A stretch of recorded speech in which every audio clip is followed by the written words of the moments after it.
Hello, fuckers. Not that there's any fuckers watching yet, but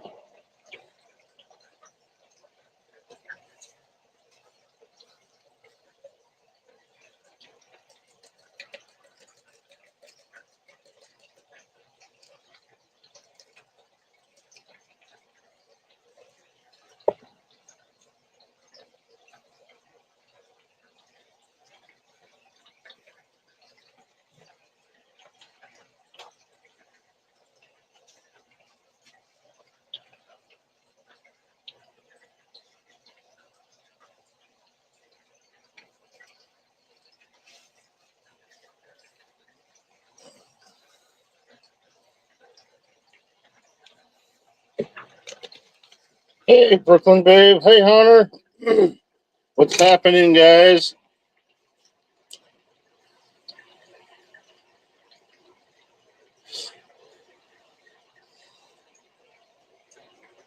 I got bored. Decided I'd fuck with Streamyard again. Ugh. Didn't see if anyone was doing anything, but fuck it.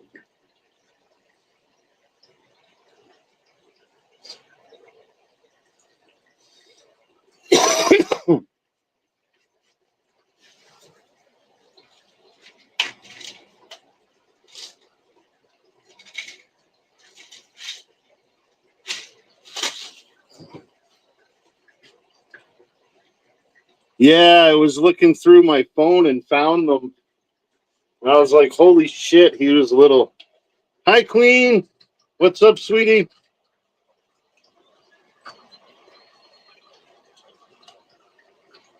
Ugh.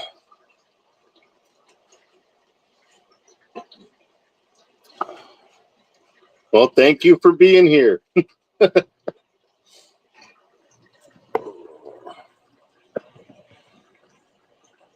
Let me try to wipe that down.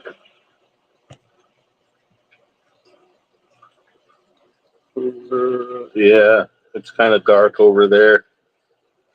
He can disappear almost at will. He just has to turn around one way or the other. So you can't see the orange.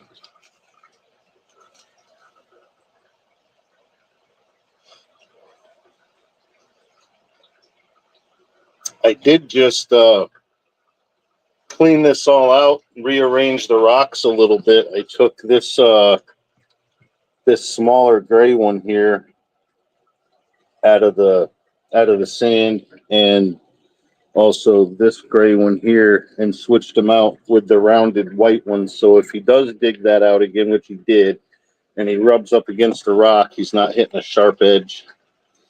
I feel better anyway. He doesn't seem to care either way.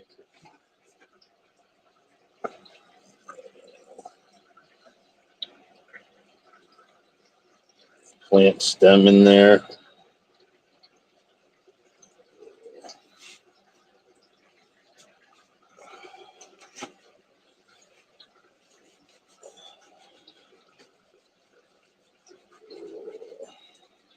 Yeah, I didn't want him to, create a wound. Fucking.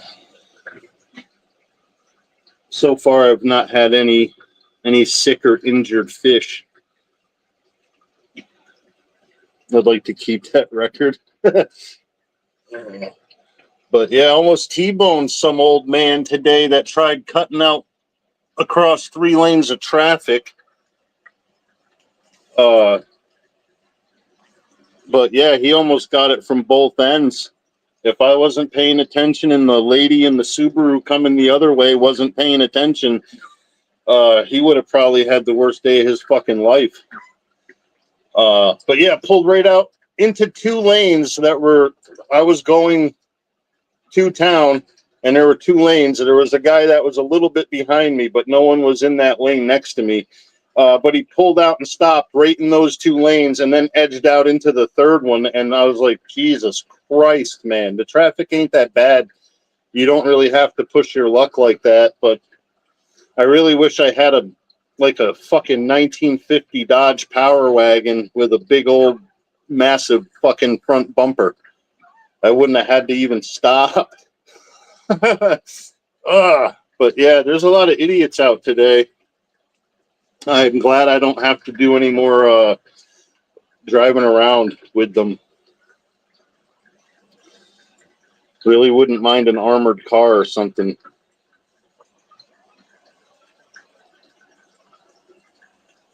But then I would probably be just as much of an idiot as them, not giving a shit. At least they keep my head on a swivel.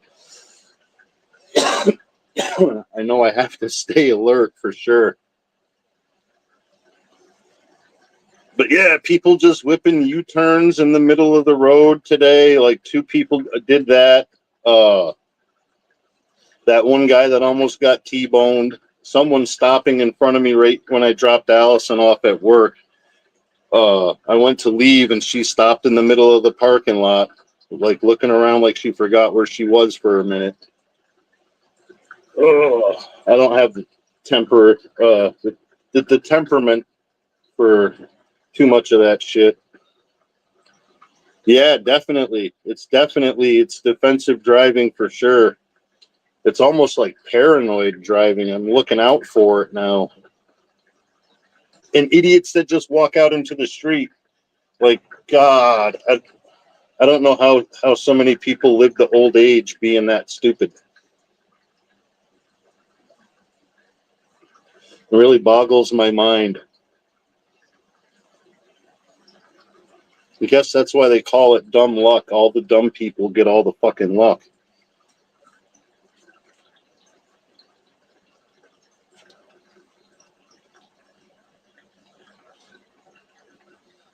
Yeah, Jesus Christ. When I first started driving, I always thought to myself, like, what is the fucking adults bitching about? This is awesome. But then you get stuck in traffic enough.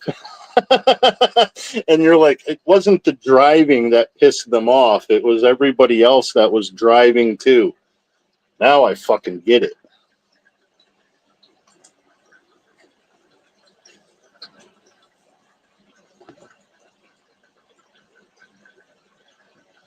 I guess that's really part of growing up when you realize why being loud in the back seat really pissed Dad off, you know? It was just another thing on the list of the long list of things that was pissing him off at that moment.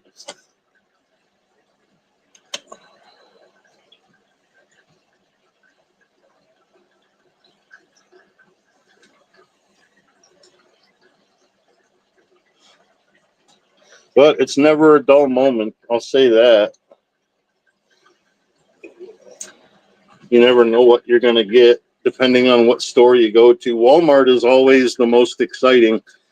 It's got the widest variety of what the fuck is going on here that could possibly happen.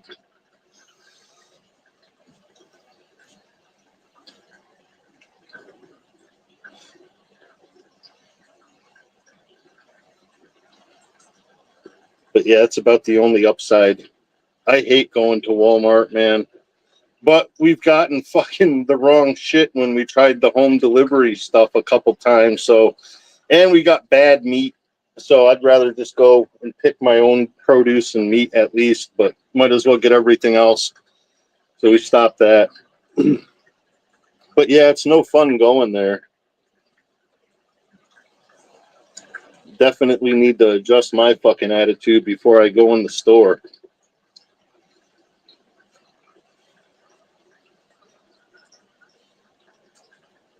I hate Walmart. I don't like Target either, though. So and that's our only 2 options for like an everything store. Sam's Club, but all the same assholes shop there as at the other 2.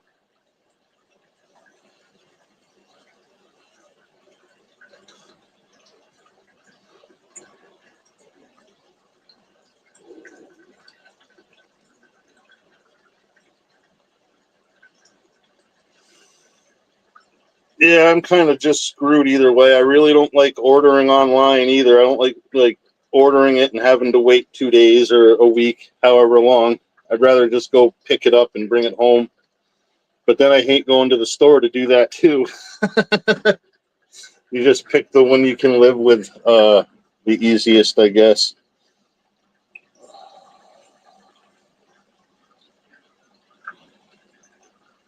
Ugh.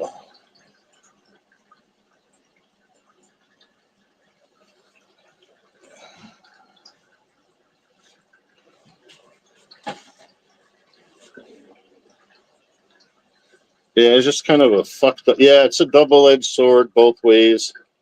It's like the handle is just as sharp as the blade.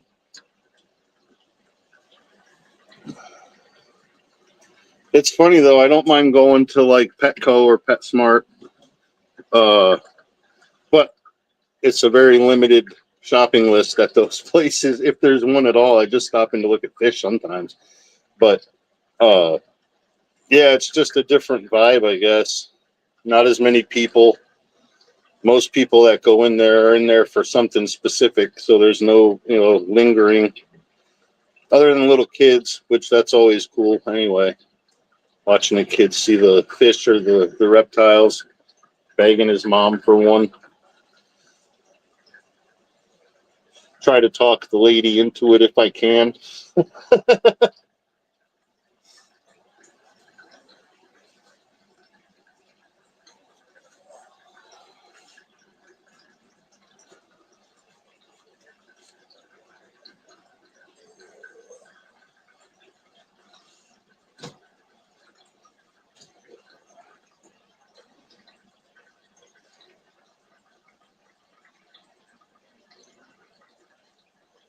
I don't know. I need a remote place where there's no neighbors. Like, we got narrow streets in my neighborhood, and if there's a party at more than one house, oh yeah, definitely talk them into it. Sometimes I'll bring a snake with me. I haven't done it in a few years, but I'll bring the snake with me, and all the parents will run one way, and all the kids will run to me to see the snake. Yo, Potts, what's up, bro? Thanks for stopping by, man. How's your day going, buddy? I'm trying to get my girlfriend to sub up to you. She would have loved your live stream yesterday, or whenever it was, the last one.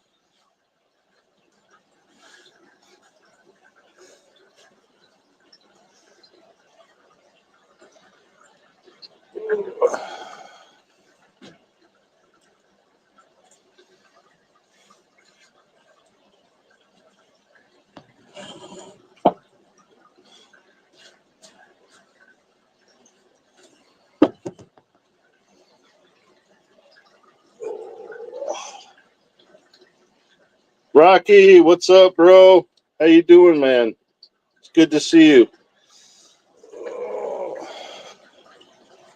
Fuck. I'm thinking about looking into doing DDP yoga.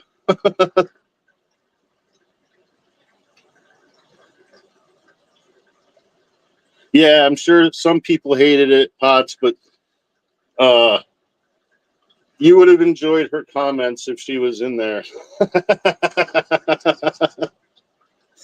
uh, she's of a very similar mind, bro. So, well, we both are really. But yeah. Yeah, she's a very witty commenter. Yeah, Rocky, man, like I can't bend my fucking knees the one knee I can, the other one it's like stiff. Yeah, my shit's fucked up. Like that fucking song. What was his name now? God damn it. Warren Zevon. My shit's fucked up. And I don't know why.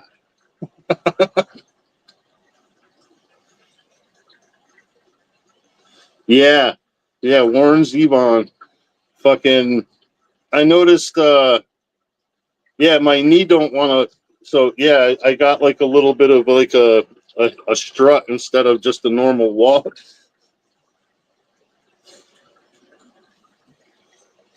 Feel like I look like an old man that forgot his cane.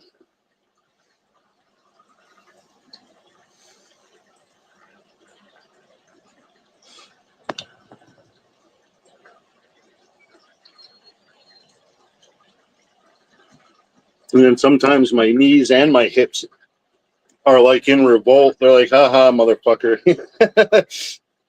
We'll straighten out, but that's all we're going to do.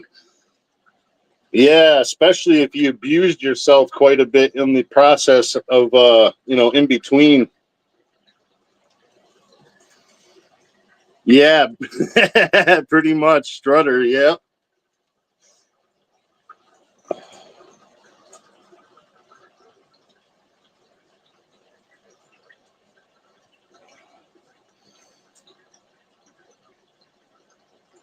Yeah, new ache every day.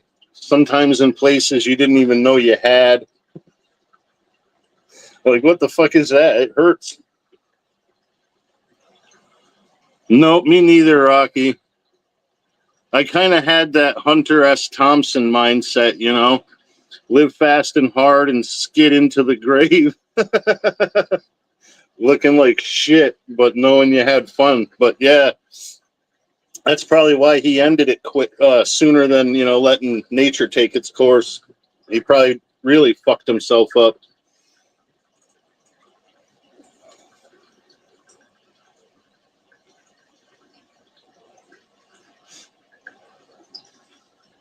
I mean, yeah, he had a whole daily schedule of alcohol and narcotics with like lunch mixed in.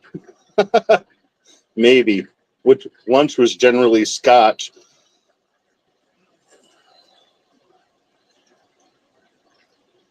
Yeah.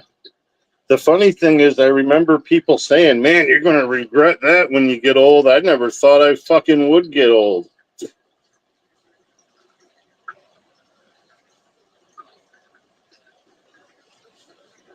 Yeah. Yeah. Just the fact he was taking acid every fucking day is nuts, dude. But yeah. Yeah. His whole regimen was fucking crazy. Like rock stars got nothing on that dude. Hi, Cindy. Good to see you, sweetie. How are you today?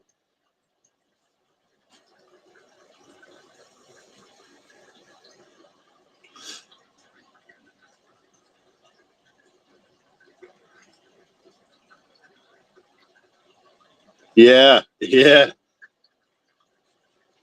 yeah. I did a little dabbling with that, just enough to know what I was dealing with, and if I can get a hold of it, I'll still fuck with it. But I'm not trying to do it every fucking day. Hi, Kathy Rebuilds. How are you? Thanks for stopping in.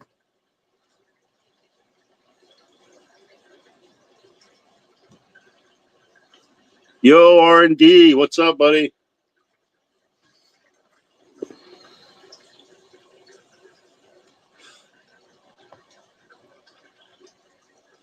I got some like 8 years ago. Um, my buddy's like, dude, it's really potent. Like, I'm like, well, I haven't done it in like 20 fucking years. So, like, my girlfriend wanted to try it. I'm like, give me two tabs. I should have got four, but two was a good experience and definitely a good first one for her because I took way too fucking much my first time. I was tripping fucking 2 days solid. But yeah, a good fucking 6 hours of just walking around the neighborhood looking at trees and shit, literally. But yeah, I wouldn't be trying to do that every fucking day, man. I mean, looking back, it's kind of weird because I was getting shit faced drunk every fucking day, and it's kind of the same type of thing. Like you're not functioning normally, but you're doing that shit every fucking day. But I couldn't imagine dropping acid every day. Fuck. Even mushrooms, I couldn't do those every day.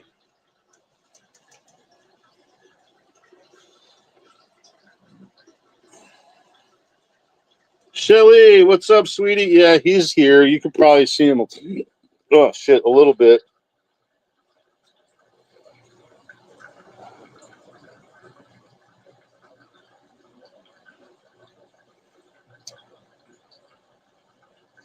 Got to be all dramatic with turning around. And he's like, I'm gonna go hide in the dark side. Yeah, he like I said before, I think like I don't realize that he's really growing, and then like one morning I'll turn the lights on and like notice it's like holy shit.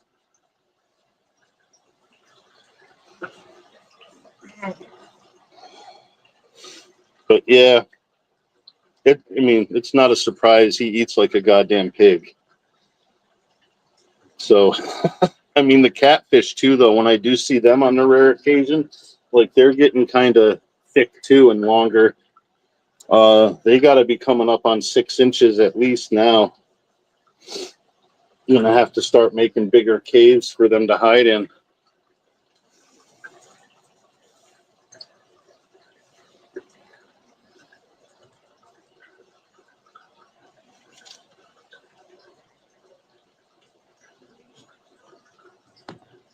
Spirit, what's up, sweetie? Thank you for stopping by. How are you today?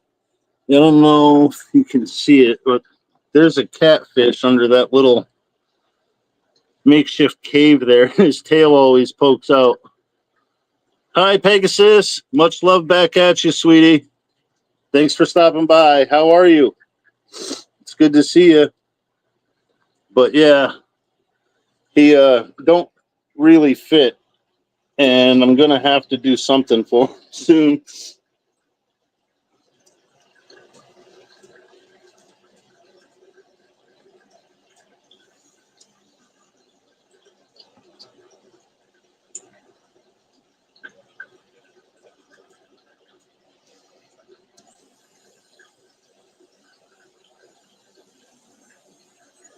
I'm all right now that I'm home.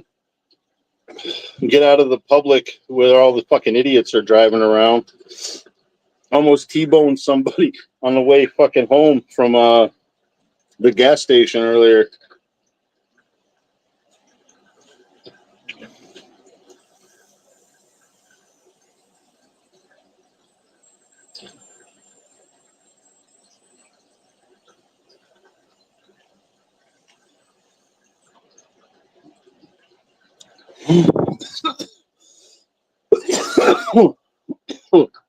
Yeah, I'm doing good. Yeah, the prepping for the painting is another pain in the ass. Oh, but it's better to do it than not. I've spilled paint on shit that didn't need to have paint spilled on it. Or painted shit that didn't need to be painted.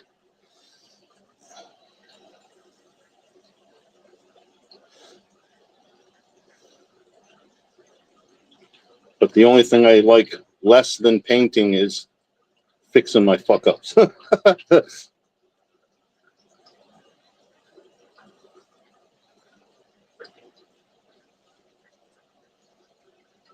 Yeah, yeah. It definitely keeps the lines nicer.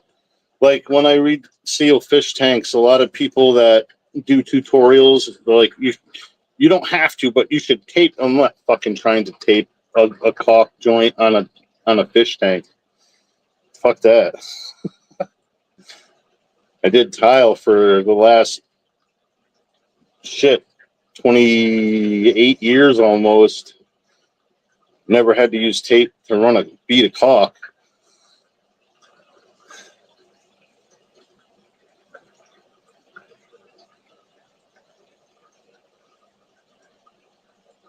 Mainly because taping in a goddamn glass box is a real pain in the ass.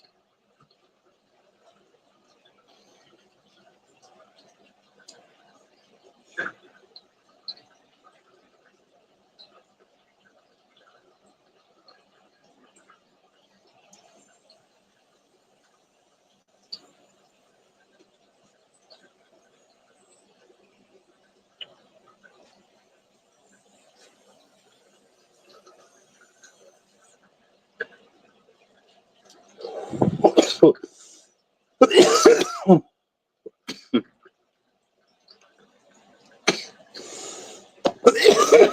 God damn. Take it easy, fucker.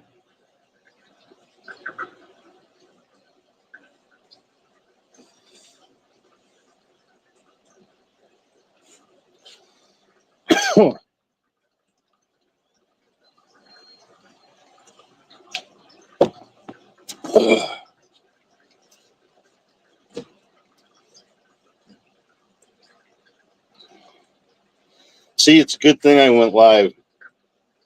Everybody can catch up with Kelly.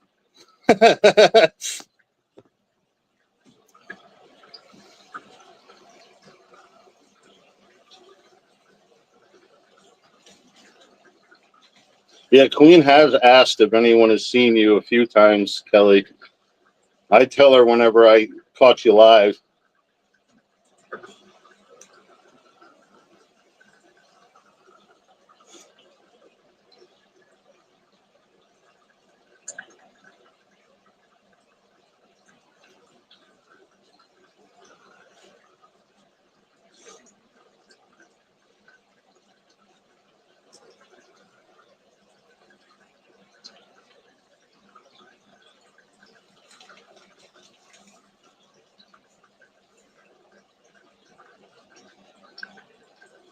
Yeah, I did mention to you, I don't know, it was a while ago, Kelly, that Pac asked about you, but you were like, fuck Pac, so I didn't I didn't mention it again.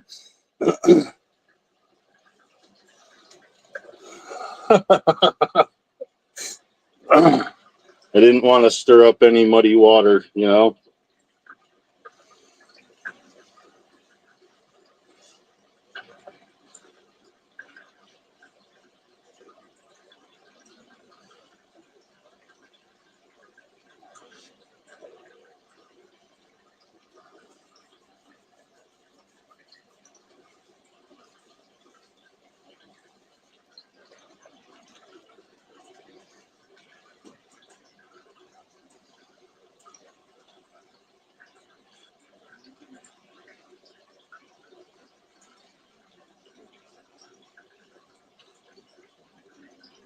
Were you fucking with the catfish pig pen?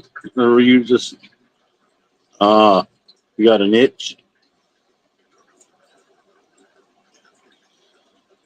Should get a big twisted piece of driftwood for in here.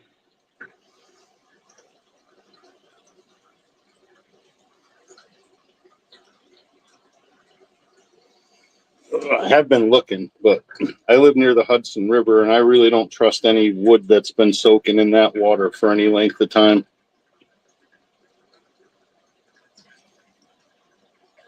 Here, Cindy, or on Ken's?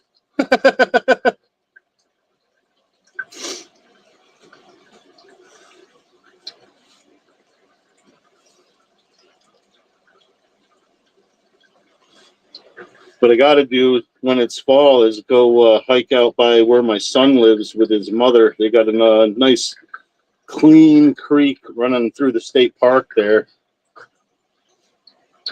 And in the fall, oh, nice. Well, he did tell you to let him know when I go live. I meant to tag him and a couple other people, but I'm really just still dicking around on Streamyard. So I was trying to get a little better before I start telling people, hey, come over here. But I mean, it's not rocket science.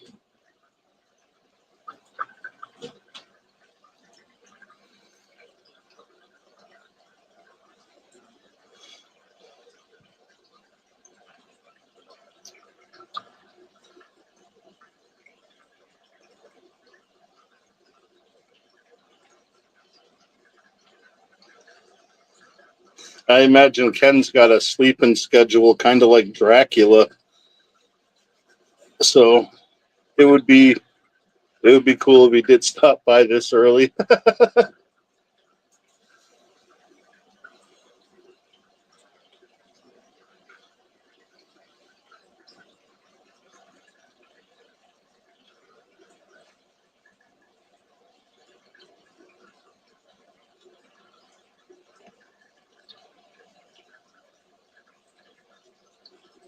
Yeah, I don't know. I just talk and you guys talk and, or, you know, chat.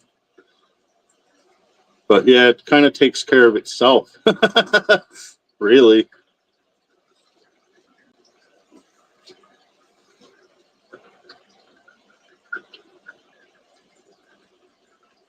Mm, yeah, I'm sure yours isn't much different than Ken's either, Cindy. You guys are definitely night owls or extreme early birds.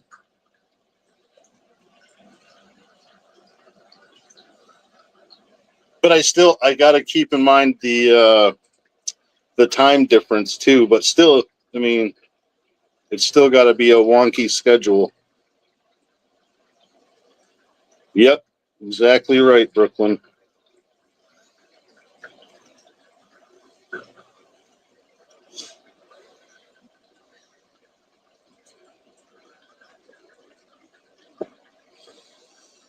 Oh shit!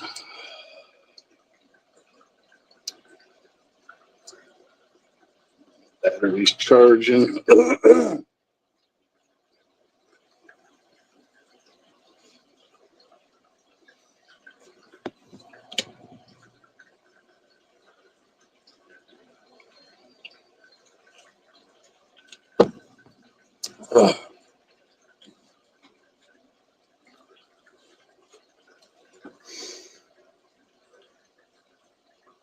I mean, I got a kind of a fucking weird sleep schedule for me, but it's not like yours and Ken's, Cindy. Not quite. At most, if I tried, I could maybe do a half of one of Ken's normal streams before I'm passed out, but I would have to try hard. He has been going live earlier, so that's been kind of nice. Earlier for him.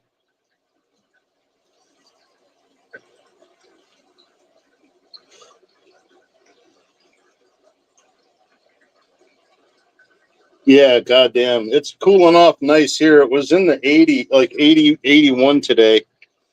But it's the sun started going down and it cooled right off to like 75. It's probably 70 outside now.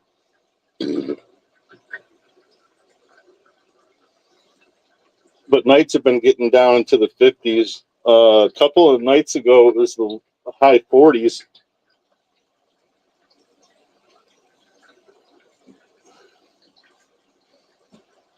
Fucking uh, another guy I watched, he lives in Dallas, and it was like 103 down there. Like fucking Texas hot is, I don't know. That's something, man.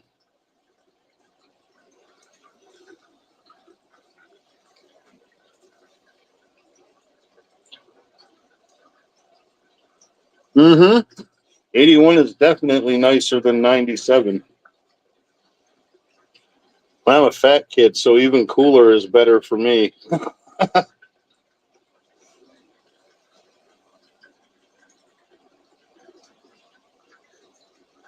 The only times I enjoy, like fully enjoy mowing the lawn is the first one of the year and the last one, because those are the two coolest days, usually.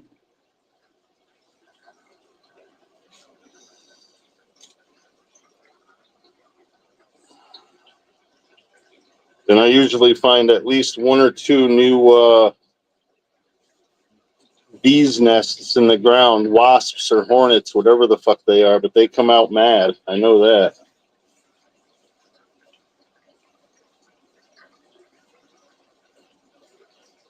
Yeah, hell yeah. I mean, the heat is nice when you want it. It's always nice to get somewhere cool when you when you're done with the heat.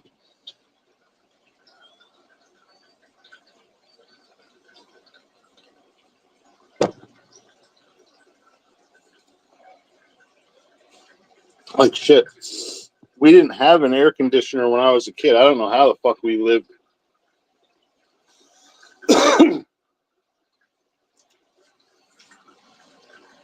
uh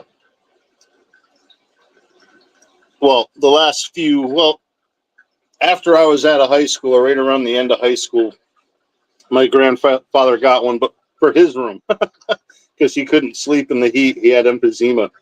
But that was the only air conditioner. Then I got my own place. That was one of the first things I bought, other than a TV. Oh yeah, central air. Jesus,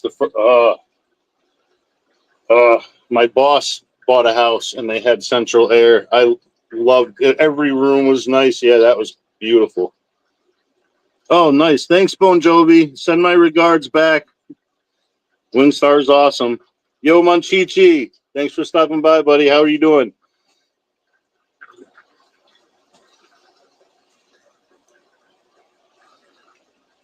Yeah, central air is nice. Remember moving the dining room chair over above the register.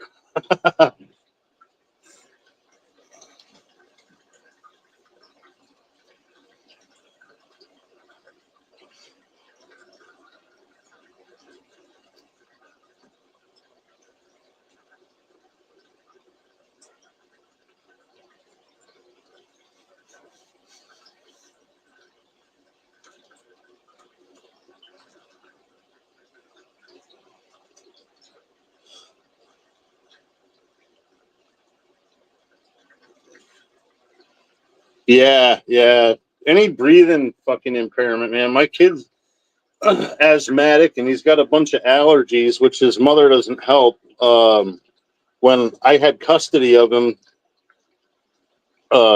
he was 11 when I got custody. He was on all kinds of inhalers and allergy medications from like specialists, not like over the counter shit, like getting hardcore prescription allergy meds.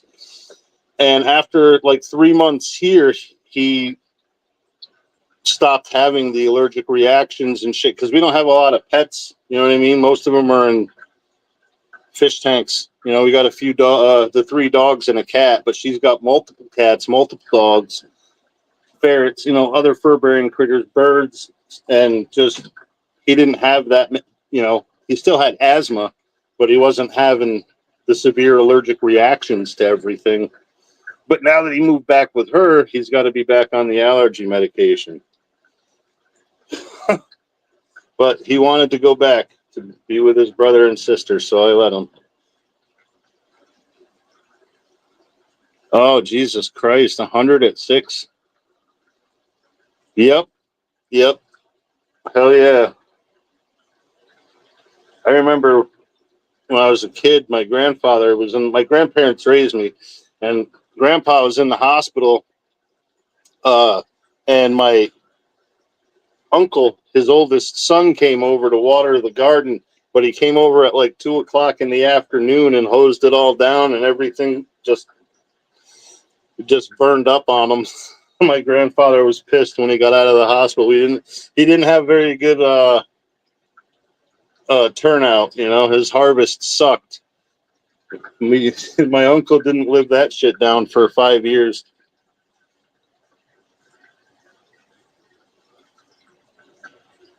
Yeah, Monchichi, he was fucking livid. He said, come over it when the sun goes down, or come over really early, right as it's coming up. Don't water it in the middle of the day, was explicit directions.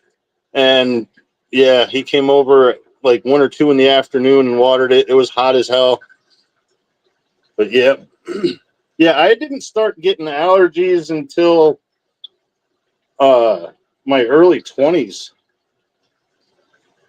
Yeah, he was a mean bastard when he got mad too, Monchichi. So my uncle didn't come around for a good week. You know, he wanted to make sure he let him simmer down a little bit. But yeah, he would have clocked him if he was home. Probably with a fucking stick or a hammer or something. Yeah, it makes you really appreciate it, not having it for that long, Pegasus.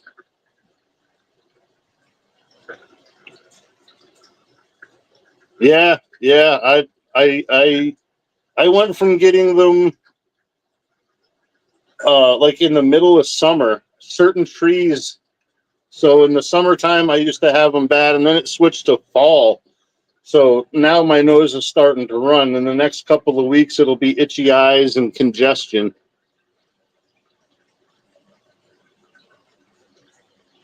Yeah, yeah.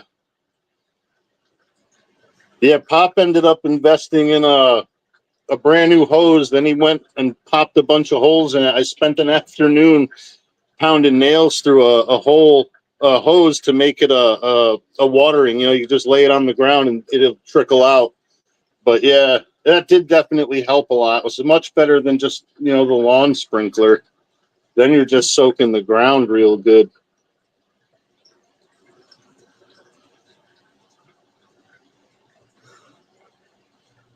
Okay, Spirit. Yeah, yeah. He wasn't going to buy a specific hose that did that. Not when he had a hammer, uh, a bunch of fucking 16 penny nails, and a kid he could make do it. But yeah, that worked.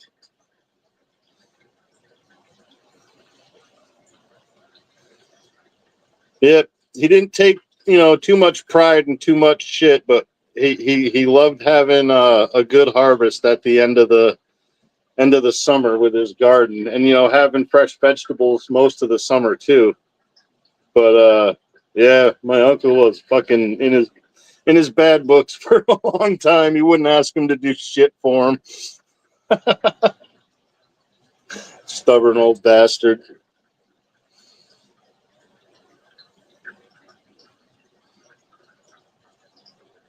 I agree. I agree with you 100%, Spirit. I don't like painting and taping all that shit either. It's a necessary evil, but still, it's an evil.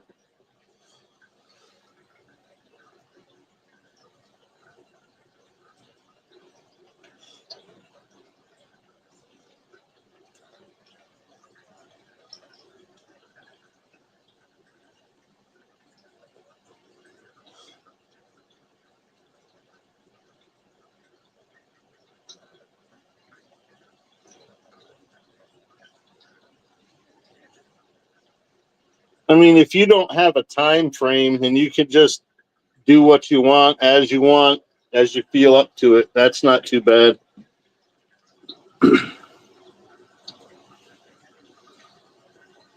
I seen a honey barbecue meatball video recently. I don't know how long ago Brooklyn put it up, but I got to try those.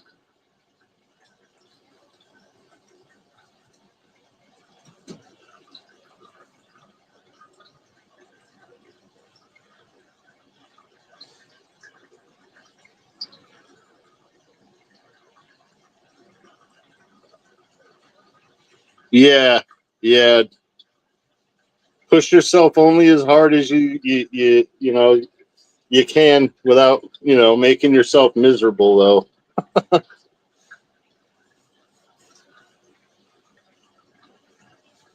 Yeah, they looked really good, Brooklyn.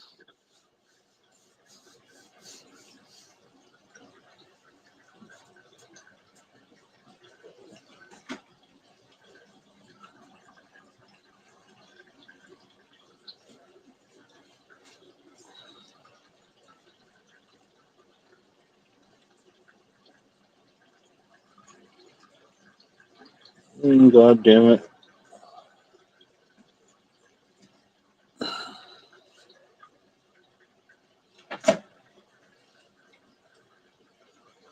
What plant is dropping dead leaves? Damn it.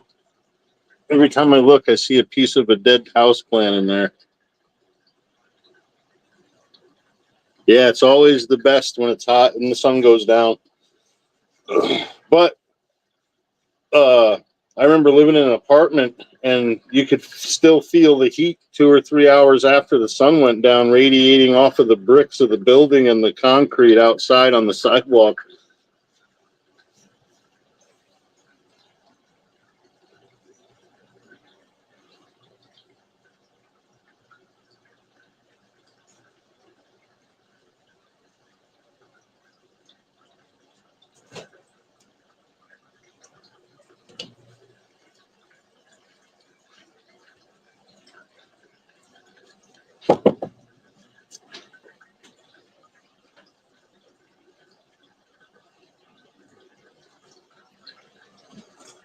I think there's a lot of people that would like to have BB living with them, as long as she's willing to do the cooking.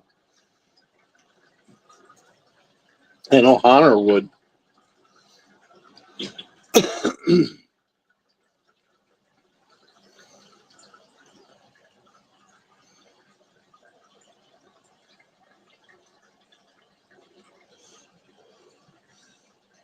I mean, I know I didn't know what I was missing until I met Allison.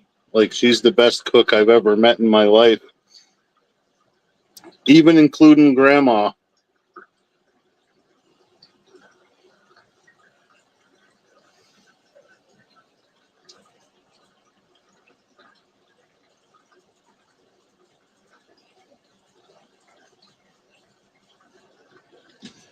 Usually, if we're cooking, well, if she's cooking, I'm like the sous chef. I'll be the dude standing at the stove. She does the prep work, and then I'll be the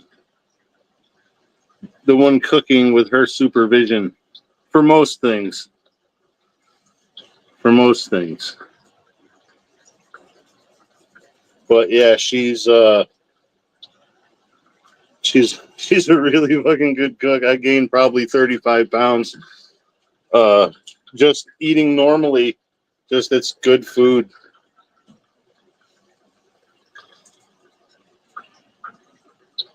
Lately, she's been on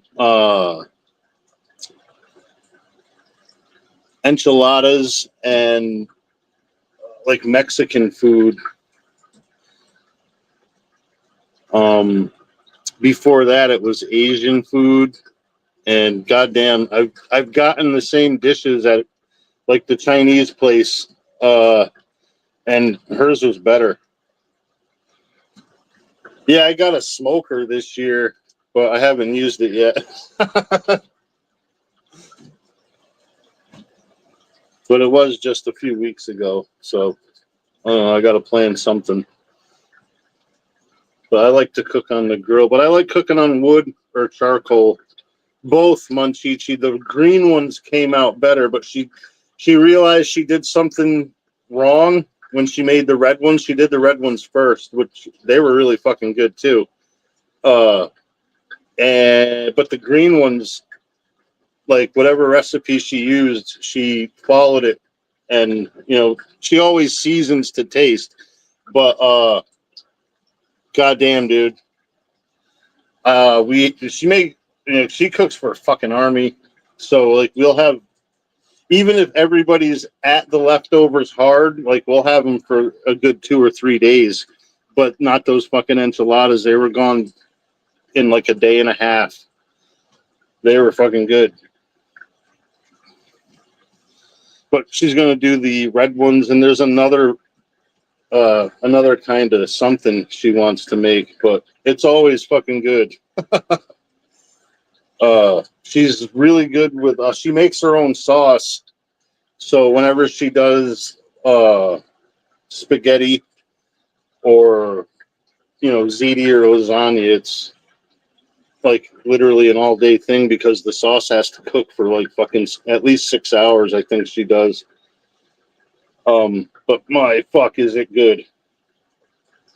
I think those are the one dishes that made me gain the weight. Yeah, I think that's the next kind of the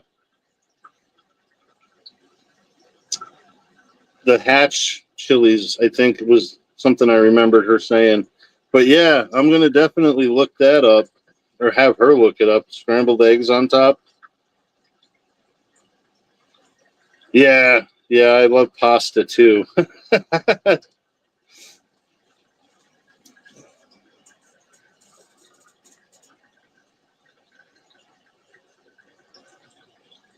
Yeah, her my sister really loves like stuffed shells and manicotti, and Allison made stuffed shells, and I'm bragging to my sister. And Allison heard me bragging, and then she got a bunch of it into a Tupperware and told me to take that shit over to my sister. I'm like, motherfucker. I didn't want her to have any. I want to be able to tell her I'm eating good, and she can't. But yeah, she complained to her favorite spot to get them that they weren't as good as her sister-in-law's. But yes, because she makes the sauce and it takes all fucking day.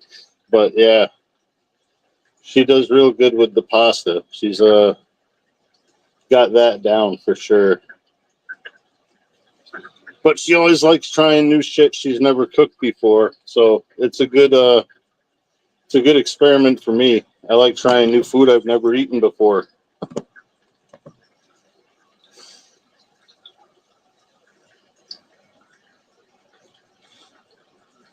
Yeah, probably. That was there was a Tex-Mex something she wanted to make. That might have been where she mentioned those chilies.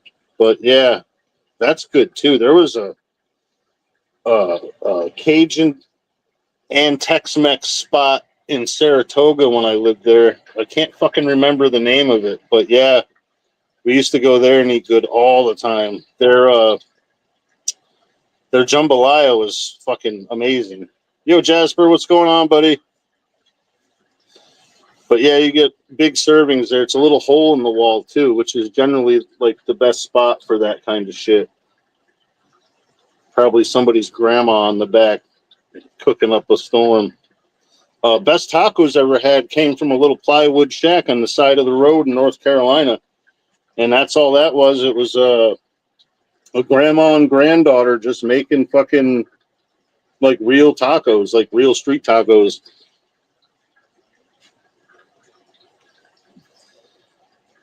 But goddamn good. I don't even know what it was. They said it was beef and chicken. I don't know. It tasted good.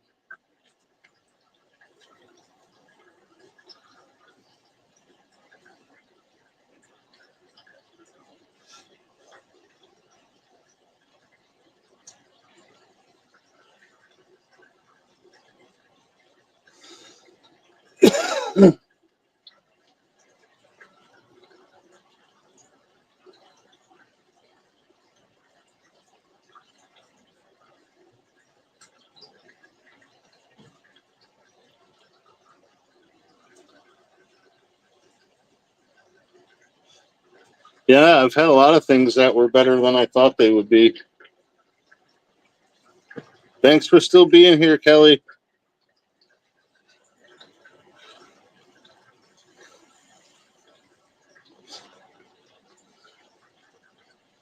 Oh, you going after the... No? I know you won't eat the shrimp if I throw up shrimp. Well, maybe you will.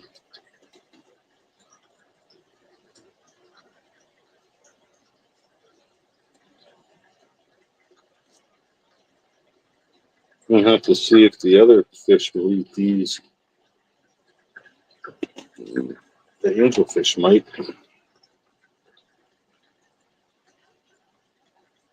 Yeah, I've had tongue before. As a kid, like my grandpa was a hillbilly raised in the Depression. There wasn't much of anything that he wouldn't cook. You know what I mean? But yeah, I tried tongue when I was a kid. I liked it. I got beef tongue tacos when we went to San Antonio because we found a cool little Mexican place right down the road from the hotel, and man, it was good. They cook it better than my grandpa did. It was a lot more tender than his, but it was it's delicious. It was what's weird is watching them process it, watching them peel that outer layer off with all the taste buds and shit. That's creepy as fuck. And then just don't think that it's tongue. It just tastes like really lean pot roast. When my grandfather cooked it, that's how he cooked it, like it was a pot roast. Yeah, I've had beef tongue heart. I've got there's an Asian Mexican fusion place over here in town. They do fucking beef heart and tongue, and I don't know, they do like a tripe fucking something. I'm not trying that. Like, I'm not interested. But the tongue and the heart, yeah, I'll eat that all fucking day. I got a Jamaican buddy I used to work with, he brought me in something, I think it was chicken, but they leave all the bones in it. And like there was, I don't know, it could have been pigeon, it could have been sparrows. The rib cage looked kind of small for a chicken. I'm hoping it was some kind of, I don't know, it tasted good. I'm not even sure what it was called, but it was good. He brought some curry goat for me too. That was really fucking good.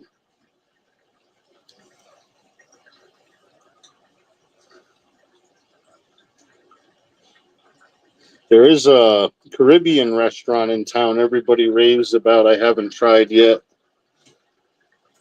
But again, it's a little hole in the wall spot on the corner, like off the beaten path, like off the main street. Oh yeah.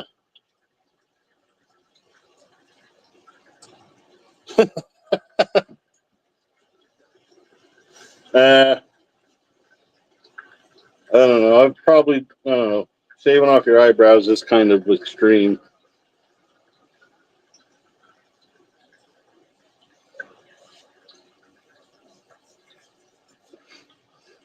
I mean, at some point, I think we all do stupid shit because of a chick or multiple, but yeah, that's kind of going the extra mile. Fucking one of my buddy's kids shaved off another buddy's fucking eyebrow when he fucking passed out at a party at the house. He fell asleep on the fucking living room couch, and she woke up real early and came out and shaved off one eyebrow and tried to paint it back on with mom's fucking makeup. And she glittered up his face, put on some other shit, and he woke up looking to fight with me because he thought I did it. I'm like, look, bro, I got long hair and shit. The last thing I would do is fuck with your hair or shave off any fucking thing. Because if you shave off anything of me, I'm going to have to kill you. So that's how I look at it. I don't want no one trying to kill me because I shaved something. So you got to look around somebody else. So that little girl over there is laughing her ass off. Talk to her. And yeah, it was her and her friend. But yeah, boy, he looked funny as shit.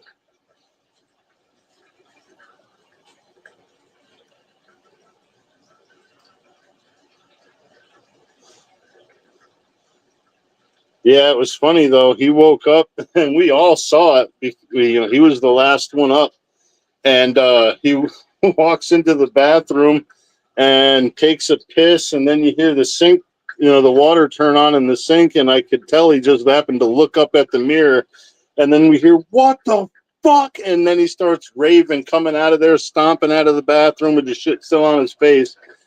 That made it even funnier, actually. Him being mad with fucking makeup on his face.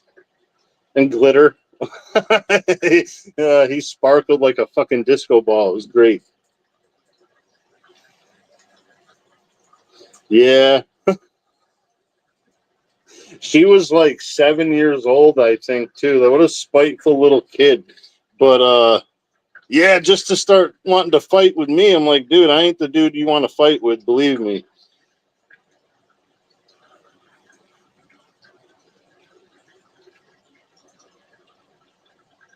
Probably, yeah. I imagine better than ducks. I forget what he did. I think he ended up shaving off the other eyebrow to make it, at least make it even. But yeah.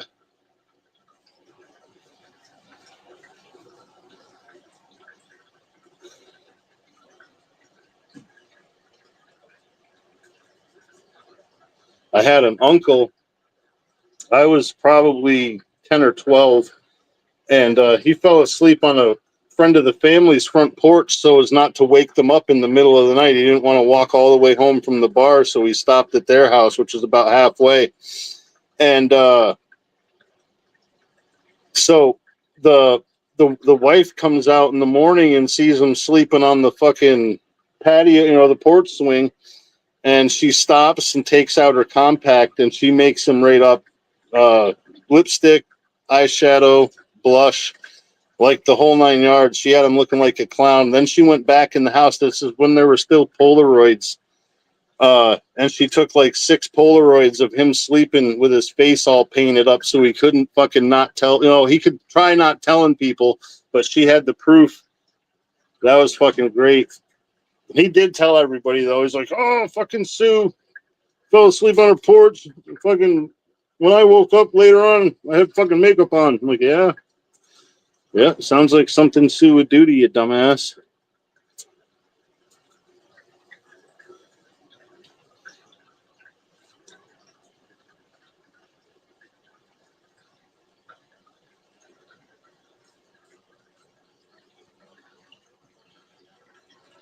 Well, hope it's good, Kelly. Whatever it is.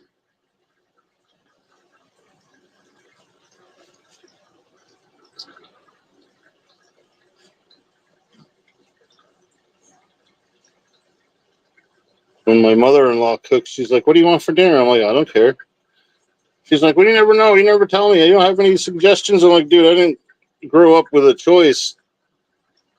The only choice I had was eat this or don't eat anything. So, yeah, whatever you make, I'll eat."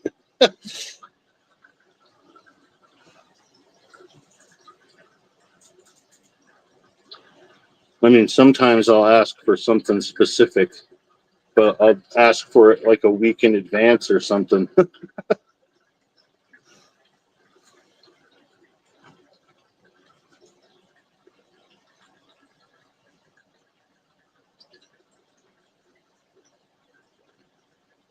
Yeah, I hope it's a good surprise. Yeah, right, Munchichi? It was eat or don't. He's like, "Well, I want to make what you want." I'm like, "Well, I don't know." Like, you give me multiple choice at least. Like, what are the options?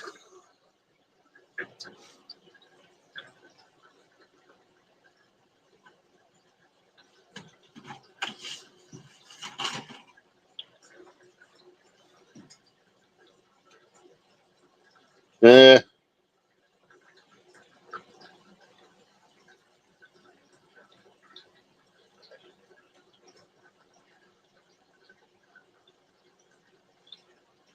yeah, that's how my ex cooked too. Her food was so. Thank fuck for added seasoning.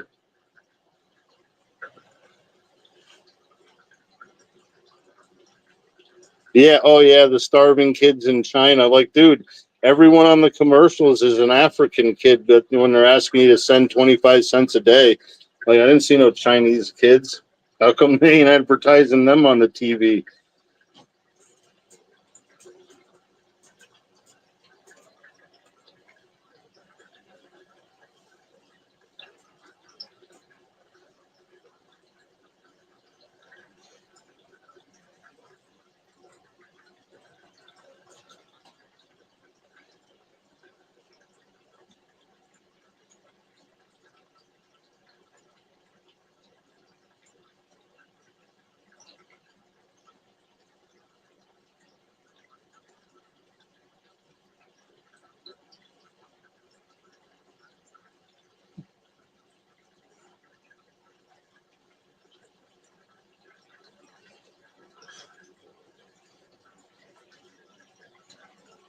Yeah, I think I gotta find a piece of driftwood, a big gnarly piece.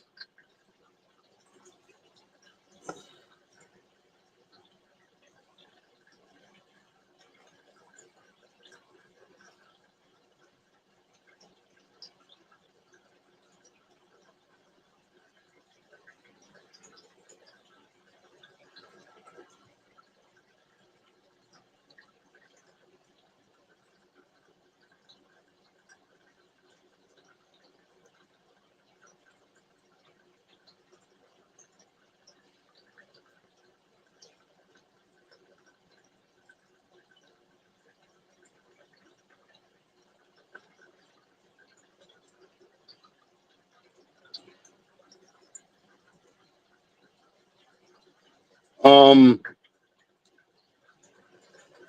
yeah, it depends on the piece, probably, Monchichi. Like a nice piece of fucking uh, like root, cut off all the all the roots, and then turn what's left of the The trunk would probably be badass as long as there ain't a whole shitload of sand and rocks all stuck up in it. But I'm sure you already fucking, you know, are aware of shit like that. But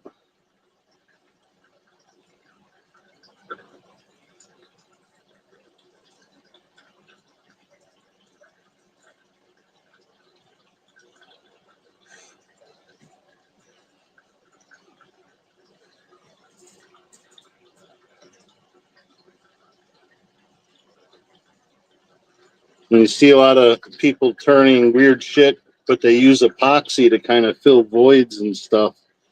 You know, it ends up looking mostly epoxy. I kind of like just the regular old chunk of wood made into something.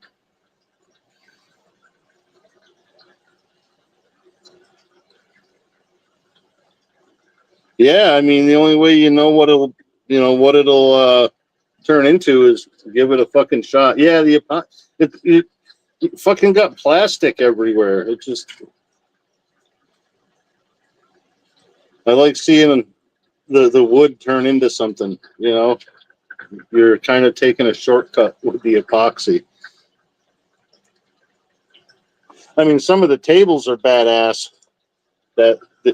these guys are making out of slabs and epoxy, but as far as wood turning stuff, like, I don't know, looks like it's meant for kids or something. The plastic shit.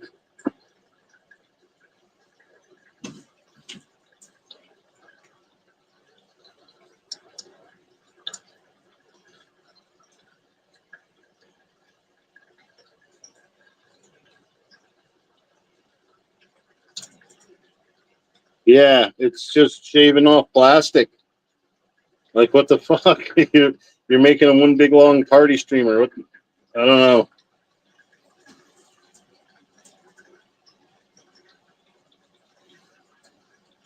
Yeah, I've seen a couple of videos from like Pakistan and India where they're turning these huge fucking logs into like columns, and like it's a massive fucking lathe with a massive two-handed, looks like a baseball bat with a fucking chisel sticking out of the end of it. But yeah, those guys fucking start with some pretty sketchy looking shit, man.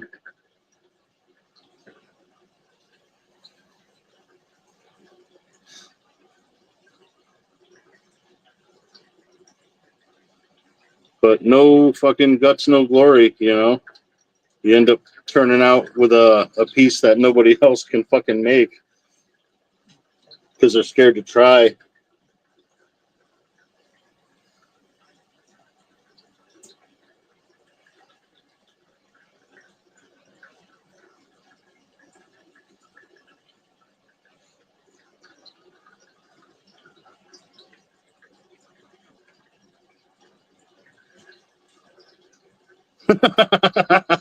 Yeah.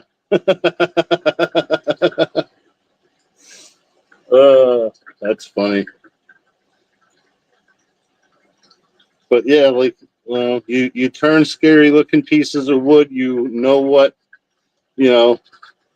technique works best, and if not, you know how to adjust. It's shit that's picked up. It's not like, oh, I know how to use these tools, I can do that. Well, it's the material too, buddy.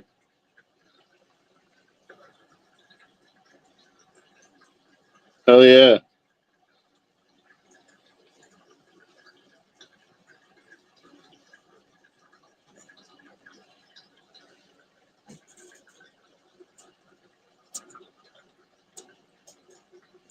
Cool. I'm glad to be of service, Spirit.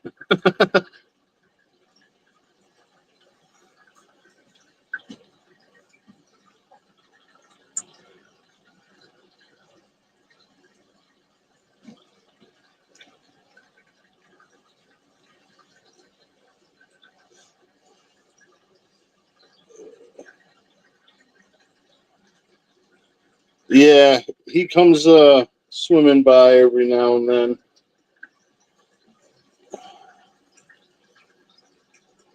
I gotta find some kind of backdrop to cut the glare a little bit off the glass, but then I'll probably fucking end up tripping over something and falling into it. So, yo, Will, what's up, fucker?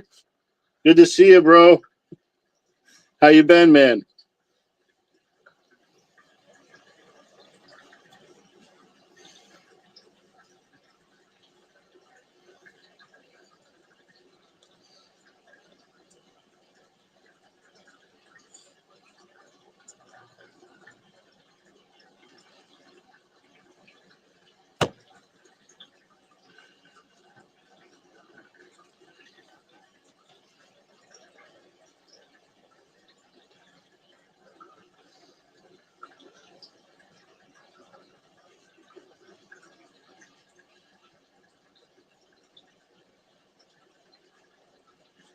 Just gonna sit there, fish.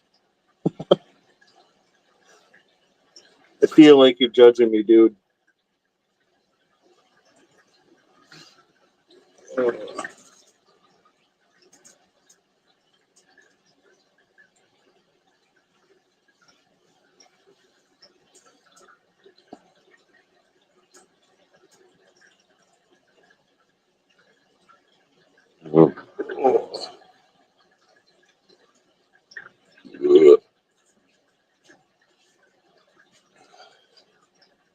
I don't know. I could get you a shrimp, but I don't think you're really hungry.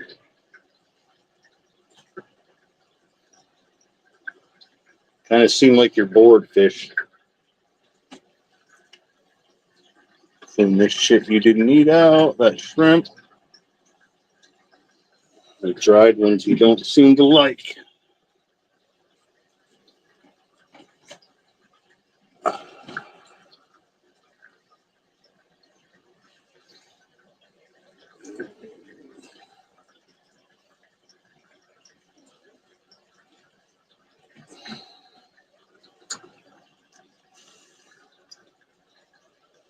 Yeah, I tried getting putting things in there that he could manipulate, move around, fuck with if he wanted. Oh, lucky dog. Fucking, we had roasted chicken that didn't get eaten. So my mother-in-law took it all off the bone and shredded it up, and that's the topper for the fucking dog food. She didn't want it just sitting there, and she knew no one was going to eat it. So, yeah, our dogs get spoiled, the lucky bastards.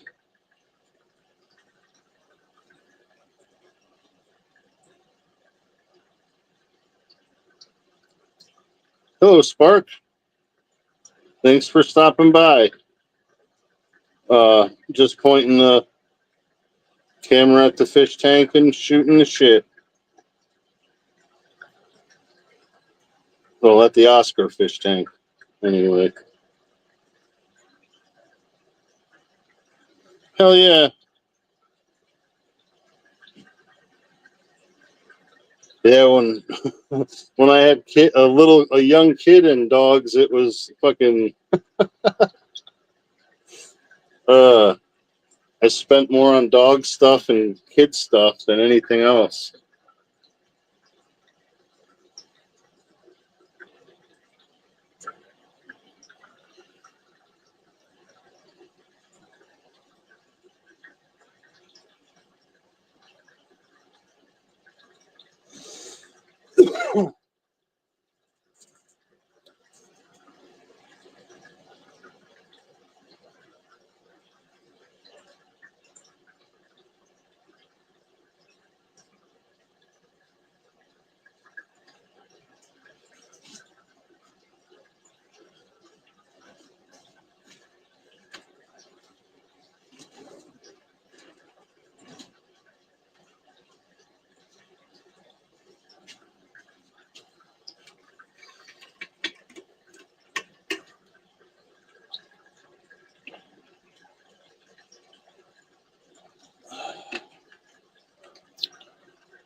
Her dog is the cutest little shit, and she acts like she knows she's the cutest little shit, Spirit.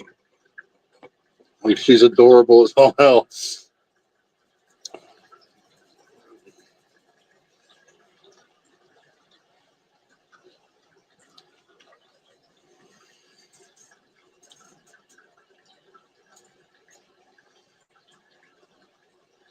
Yeah, Spirit does cool videos and shit too, so she's worth checking out too, Kelly.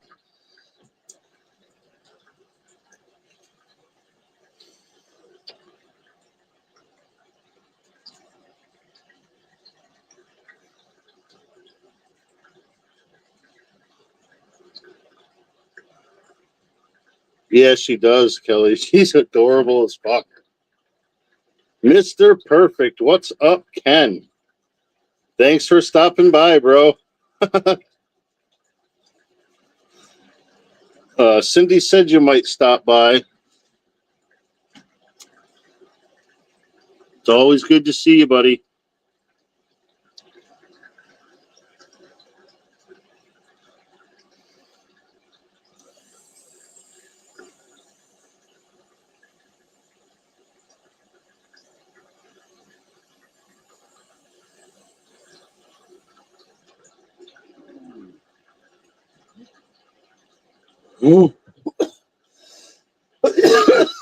Yeah, this is only my second attempt with Streamyards, but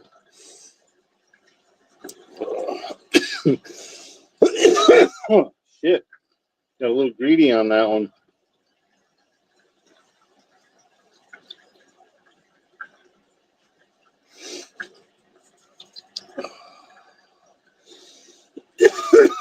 Shit.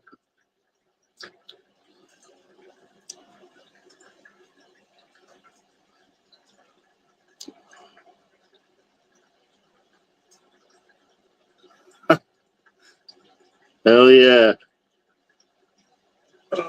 Everybody loves Ken. Well, speaking for me and Cindy anyway.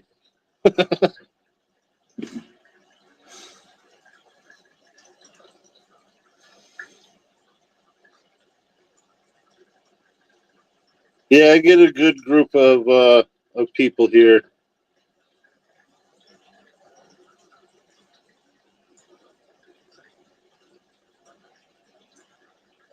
The most drama is the fucking Oscar giving you a side eye. Probably thinking bad, but you don't know.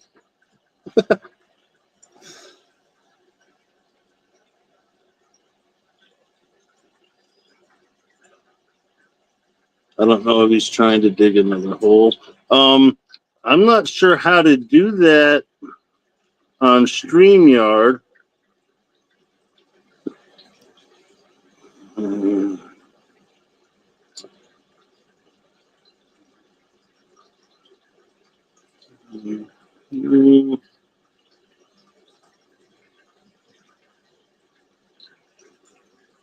No, that ain't doing it.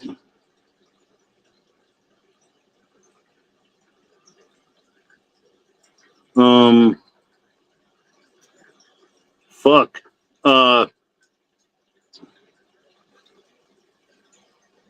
Next one I do, I'll just do it on YouTube. I mean, because I don't know what the fuck I'm doing, Cindy. I'll just do a regular YouTube one around the same time, and I'll fucking tag Ken and you. Just, but then I will. Because I really am not sure, and I'm on my phone.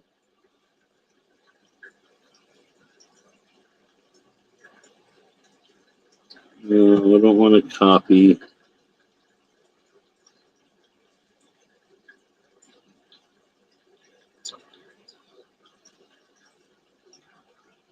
Motherfucker. No. All right, fuck that. We'll figure something out.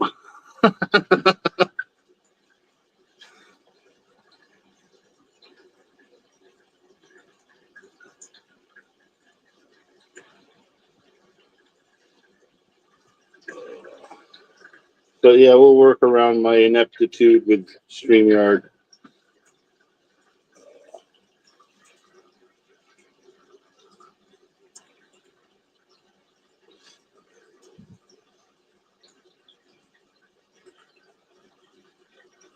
Dave, what's up, buddy? Thanks for stopping in. It's good to see you.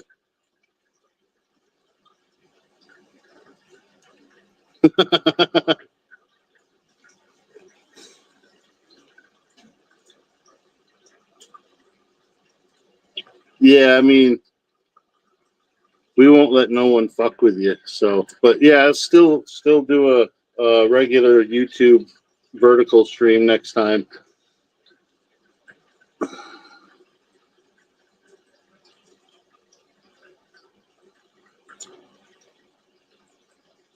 Love you so much, Spirit.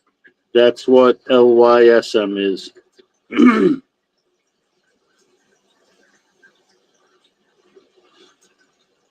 At least I think that's what it is.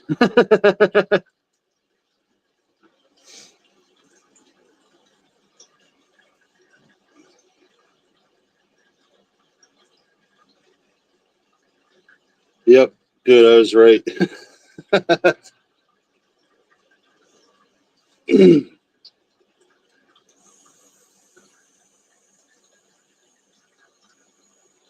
That's like when I was a kid, someone wrote LOL on a letter. It means lots of love.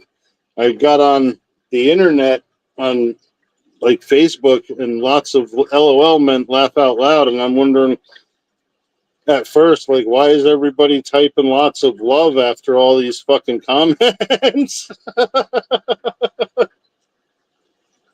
So I had to talk to my kid and ask him what all that shit meant.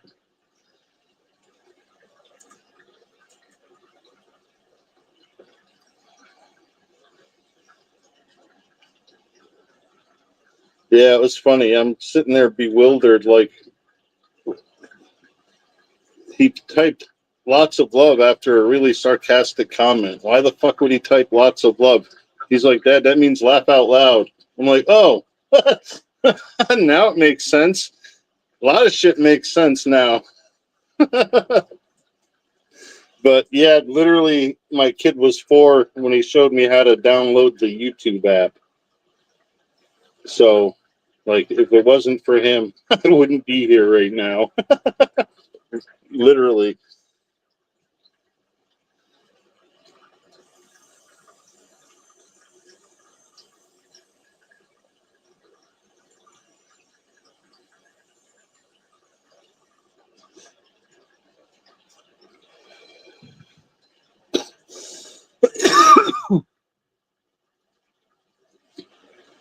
Yeah, I scare people sometimes because like I'll be just like say at the store at the supermarket, and I'll be thinking about something that made me laugh at some point earlier, and I'll just start laughing, and like I'm a big Sasquatch looking motherfucker. People just kind of look at me sideways and step away. So it's handy if you could do it on command. I mean, I don't, but it can be handy, and it's fun when you realize that you're doing it and people are getting the fuck out of your way.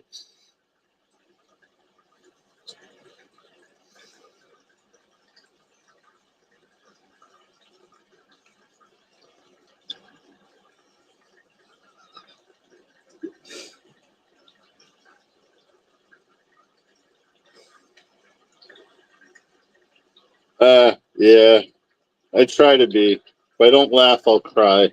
So I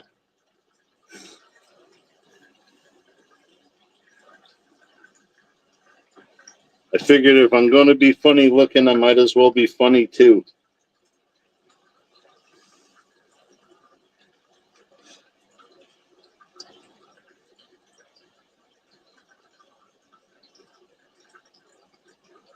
I know I make my girlfriend laugh, and that keeps me alive some days, I think. Most days, probably. I know it's good for my health, BB.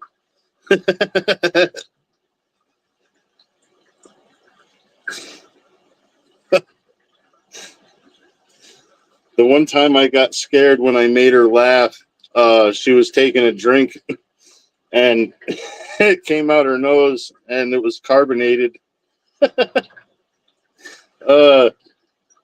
Thank fuck she kept laughing and didn't get pissed off, but it went all over her face, up her nose, all out her nose, all down the front of her. Yeah, laughter can be good therapy.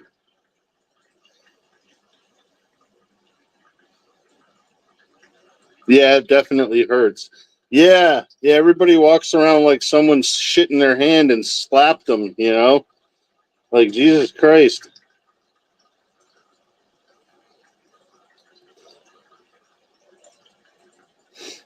Okay, Pegasus. I appreciate you stopping in for even 5 minutes. So I really appreciate you hanging out as long as you have.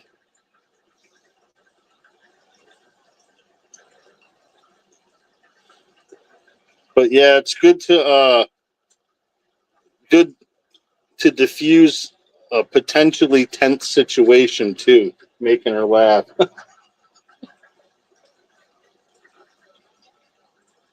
Yeah. Yeah, it's not a lot of people want to do that though. That's kind of like, you know, being taught with the belt or being spoken to with the belt, you know, as a kid instead of, you know, getting time out.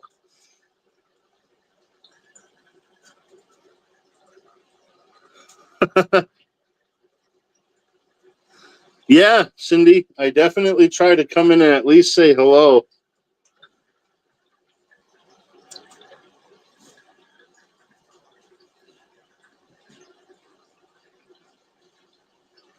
But sometimes I do start watching something and end up dozing off. But usually Allie is watching like a series or something that she's into, and I'll just throw an earbud in and scroll YouTube. Or, like I said, sometimes I'll start watching whatever she's watching and end up falling asleep.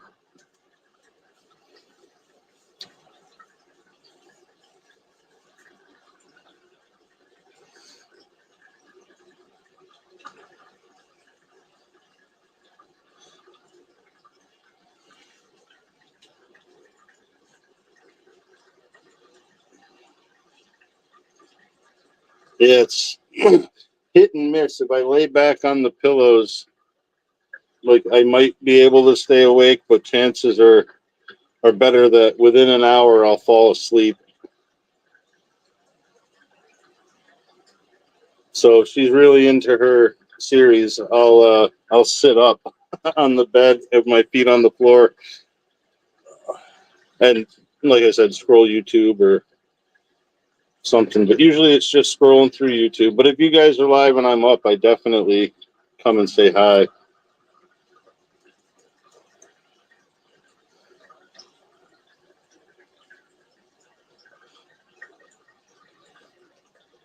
I'm wondering if a little food would get the catfish to come out a little bit.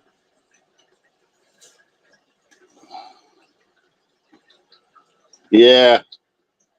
I hate when I realize I drank all my drink.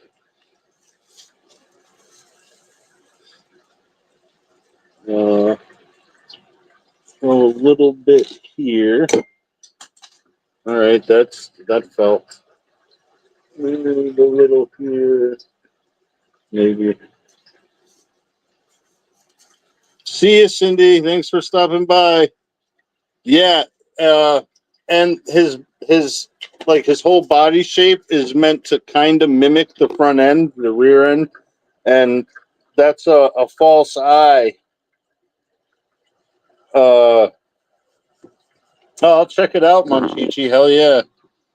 Uh, but it's to deter predators. You know, it's a much brighter, you know, than his actual eye. So if something tries to come up and bite him, and they go for the rear end, it's something he could probably survive easier than, you know, getting bit in the face. But there's one of the catfish. A little bit of food did get him active, but he saw me and then he went back in. Little bastard. But they're getting pretty big too.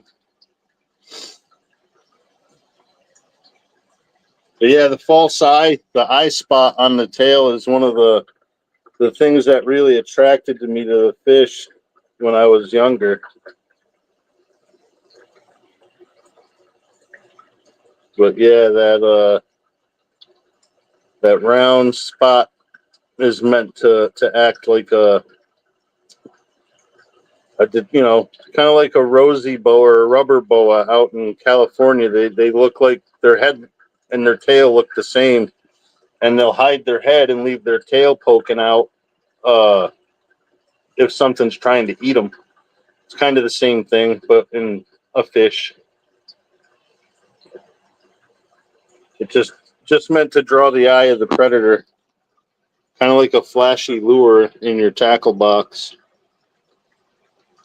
But people do catch and eat these guys, so if like shit hits the fan and it's the end of the world, I might have to resort to desperate measures.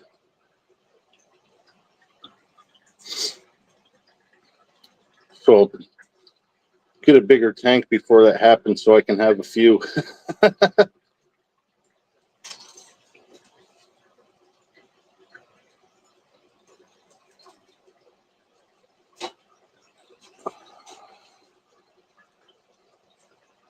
Shit.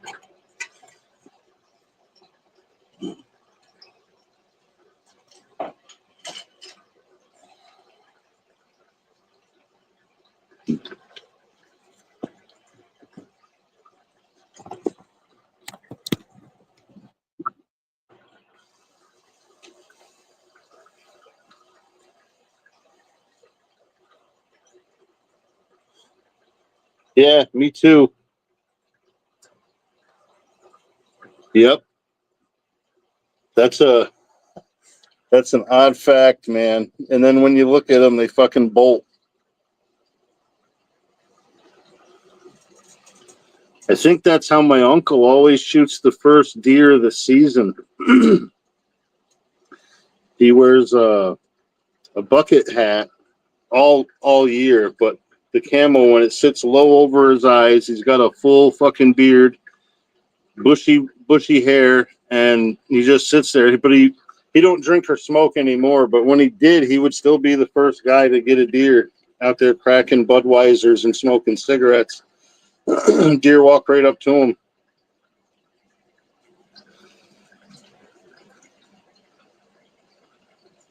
But he's also notorious for shooting deer in the most bullshit fucking places to get into and get them out of.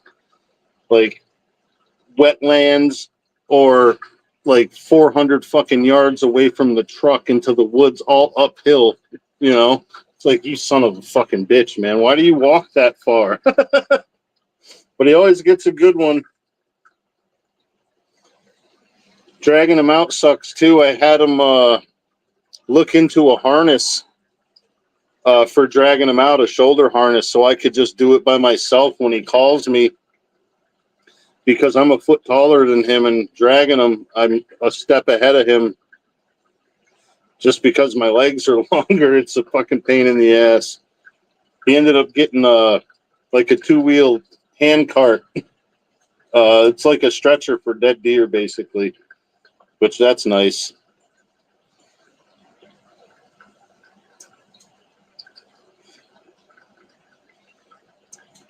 But yeah, that fucking guy.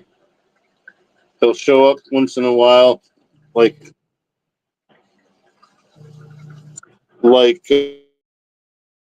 he's showing up on Thanksgiving a couple hours before dinner's ready, and like, hey, what are you doing? Oh, nothing. What are you doing? I got to drag a couple deer. You want to come help me? Son of a bitch. Yep, I'll come help you.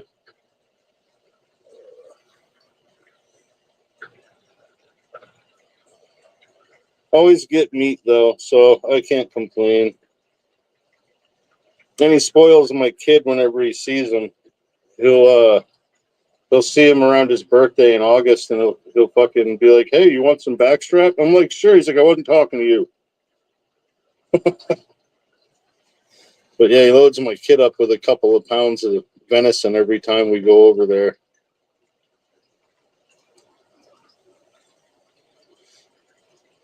So it's worth helping him. Plus, he has equipment, and if I need equipment, he'll always help me too. So,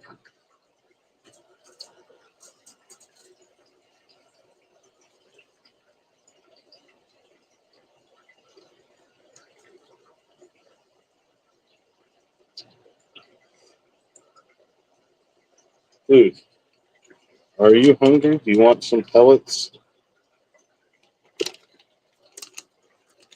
Yeah, you want a couple of pellets? All right, here. Let's show these guys your crazy ass. Yeah, nothing even hit the water yet.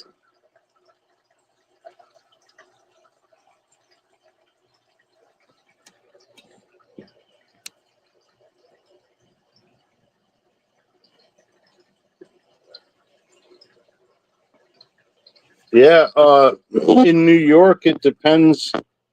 It depends on where you are. Like up where I live, you could get a 200-pound deer dressed, a good, good buck. If you go down to Westchester County, they look about the size of a German Shepherd.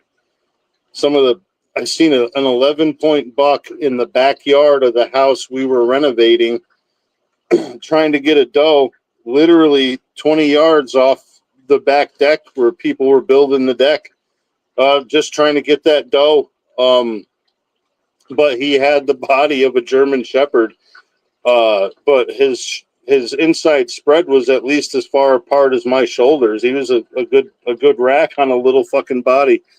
The doe wasn't any bigger.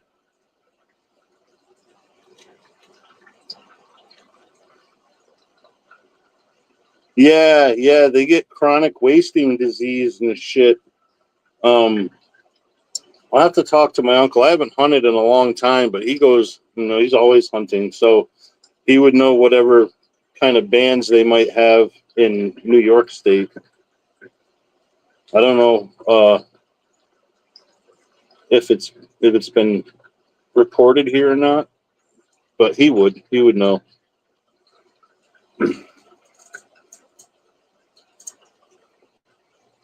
Yeah, he gets right up in there. He's hungry. He gets a little pushy. Dude, you ate all those? Do you want a couple more? Do you? Well, I'll put 2 in there for now, because... No, you don't? If you don't, I'm going to take them out in a few minutes.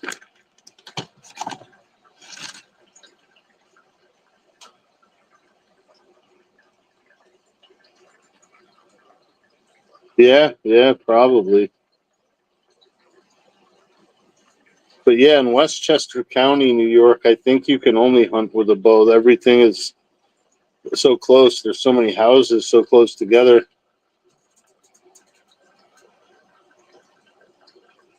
I mean, a bunch of idiots live there. I wouldn't want anyone shooting a gun anywhere near my fucking house. Shotgun or rifle, either one.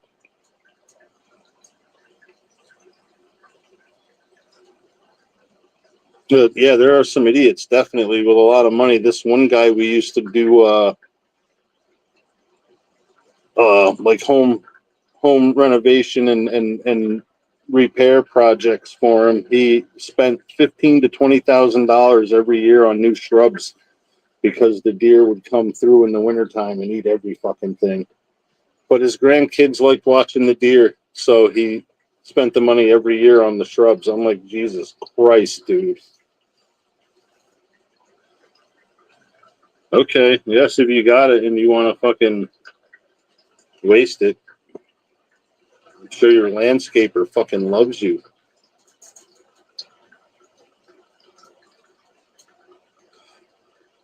And then there are other people that will pay a hunter to come bow hunt their land to keep them away from their fucking landscaping.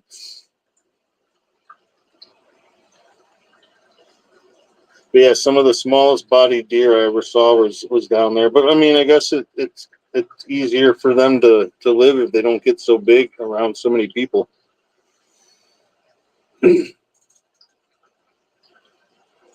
Hey, Honey Bunch. How you doing? Thank you for stopping in. Now that the good-looking fish is over in this hiding spot, but he'll be back in a minute. He might be coming back now. He might stop. I don't know.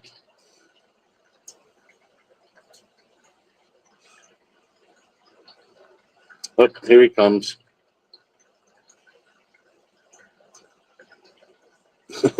And there he goes.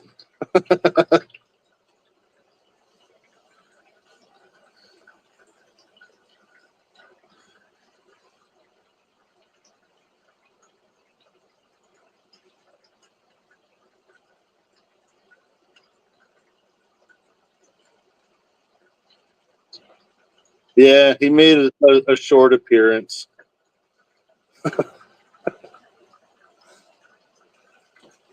I believe Kelly is still here, Honey Bunch.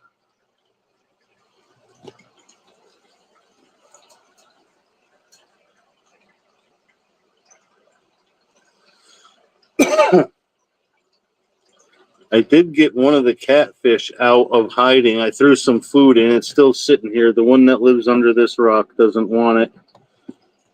But one wanted some, but as soon as he saw me come over and look at him, he hid.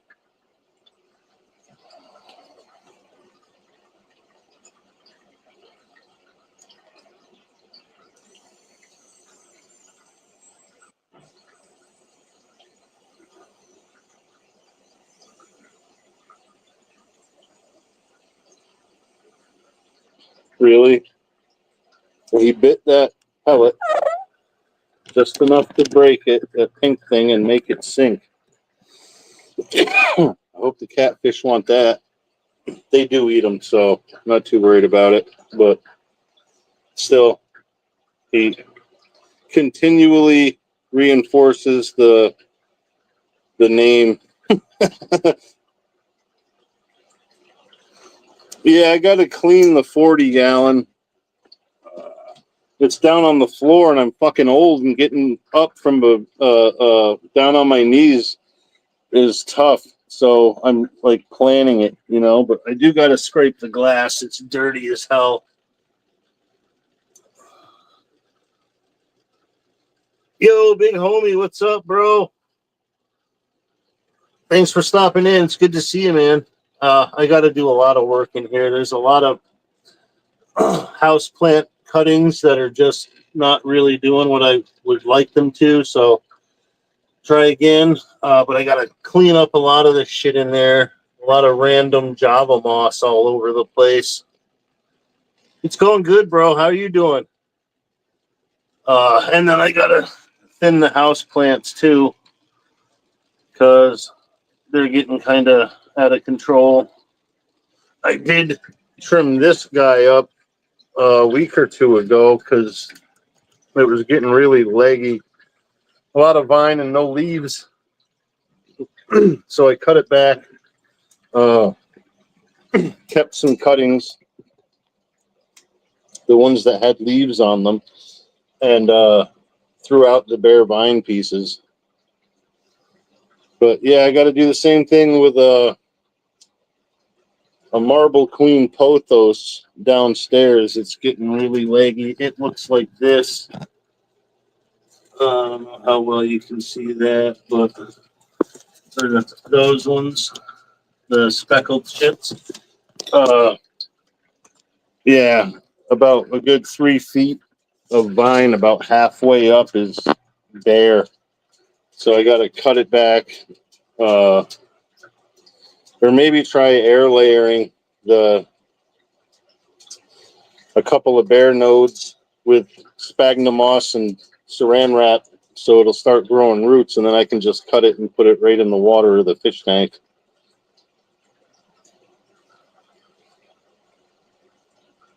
But knowing what I know now, I would have probably built the stand that this tank is sitting on, maybe 6 inches lower, but it's not too bad.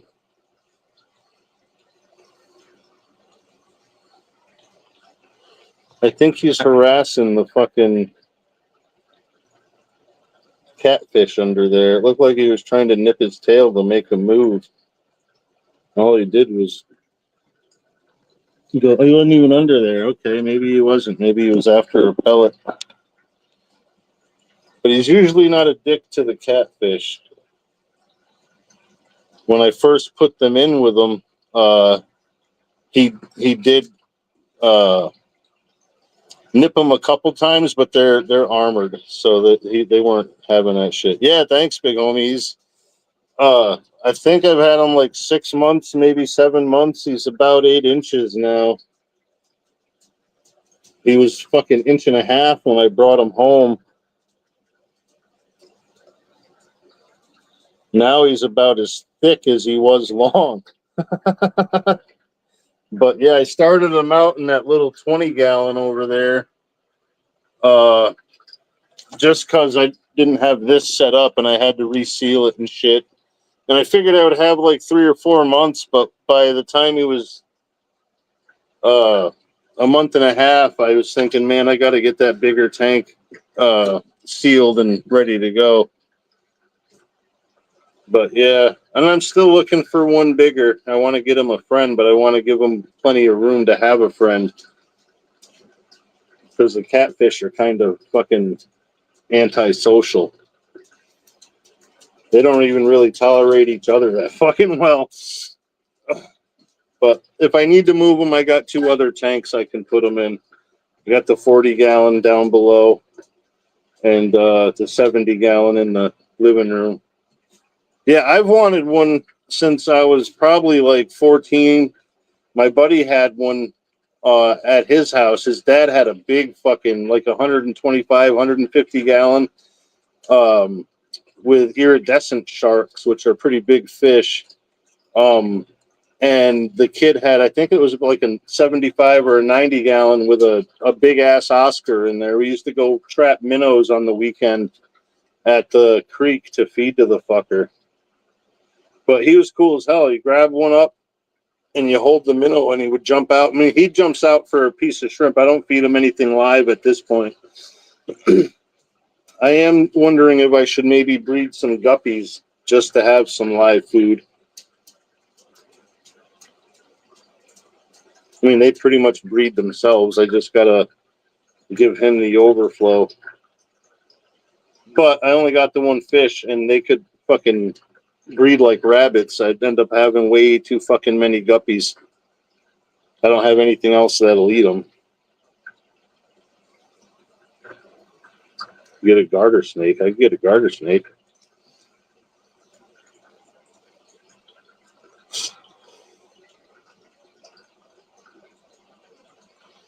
But I don't think Allison would appreciate another snake. I mean, the ones I have are fairly good at escaping, and I had to make sure they can't because she knew they were fairly good at escaping. But a garter snake's on a little bit different level. They're a lot smaller and even better at getting out. So all I would need is her to wake up with a fucking garter snake in her shoe.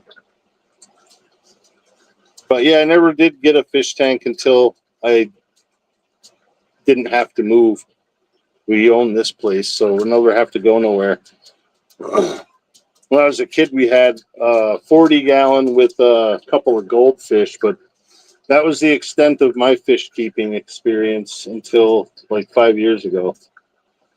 And then I started with the 20-gallon.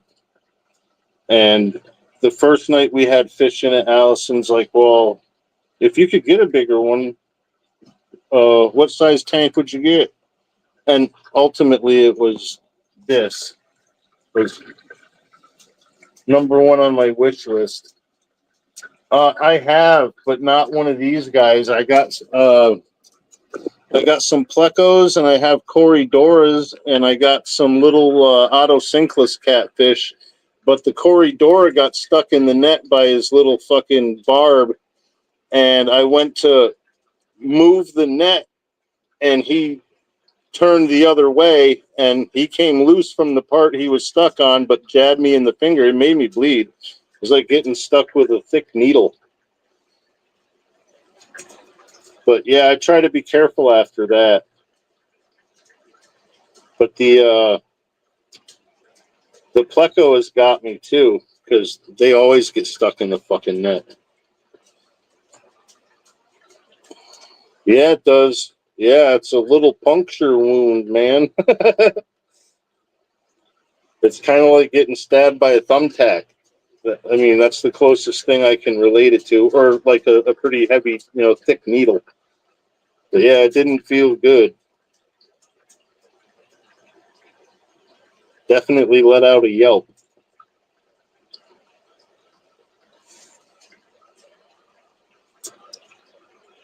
But if I ever have to move the Raphael cats that are in here, they're going to be like 7 or 8 inches long. I'm going to definitely have to be careful. I don't know, man. There's a lot of shit that lives in the same place as a lot of catfish. Turtles mainly that'll want to eat them. Other fish when they're small. But yeah, I would imagine. I mean, there's variations. Saltwater fish have like the stonefish and the lionfish have venomous barbs. There's some brackish water fish, I believe, that have those too. Probably some freshwater like the stingray and shit, but it's probably mainly to try to keep from being eaten. But it seems like something other fish would definitely want to do. Puffer fish, yeah.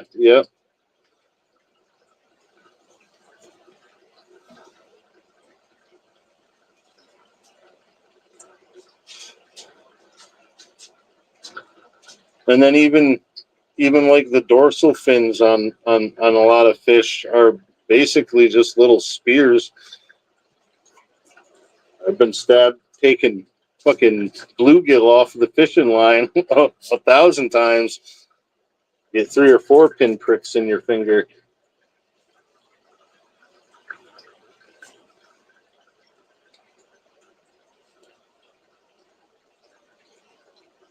But yeah, I've been looking into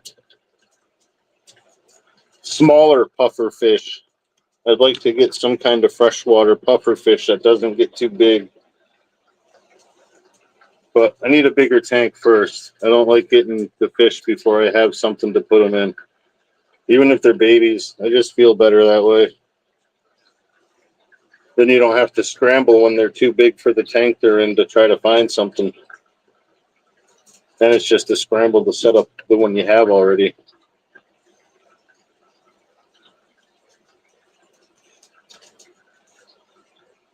You need to get under your blanket, fella. Yeah. You keep standing on it, you're never gonna be able to get under.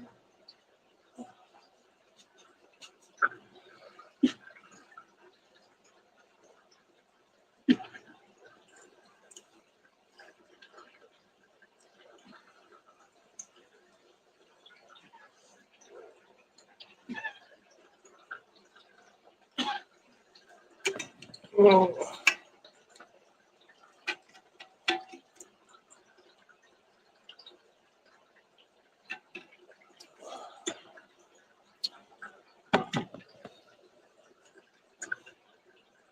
Yeah, he was it was almost pinstripe when he was little.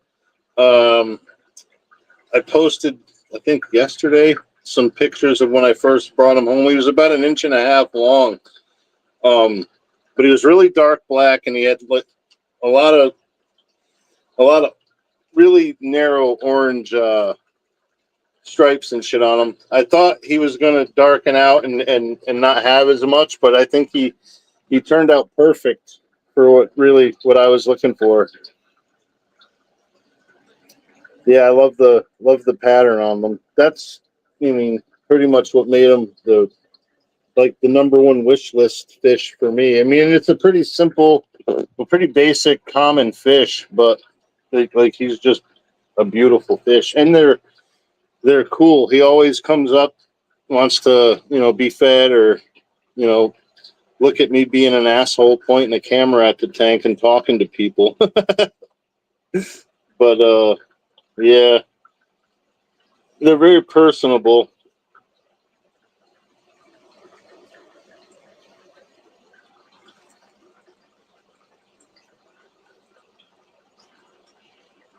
And he'll jump out of the water about half of his body length. He'll get out of the water for a piece of uh,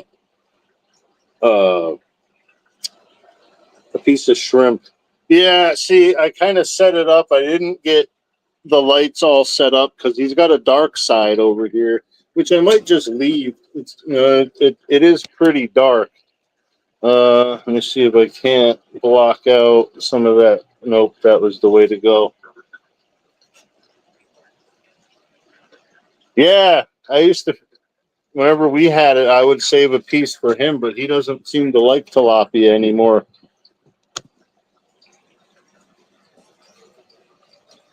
But I tried. He used to eat the tilapia, the shrimp. He likes peas, of all things. But I tried him. He stopped eating the tilapia, so I tried him with some salmon. He didn't like that. I tried him with some cod. He didn't like the cod. He didn't like scallops. He still loves the shrimp and the peas. I don't know. I know people do eat them. They get pretty big in their natural environment. They can get around 18 inches. The biggest one I've heard of in a fish tank was 16 inches, but you could eat it.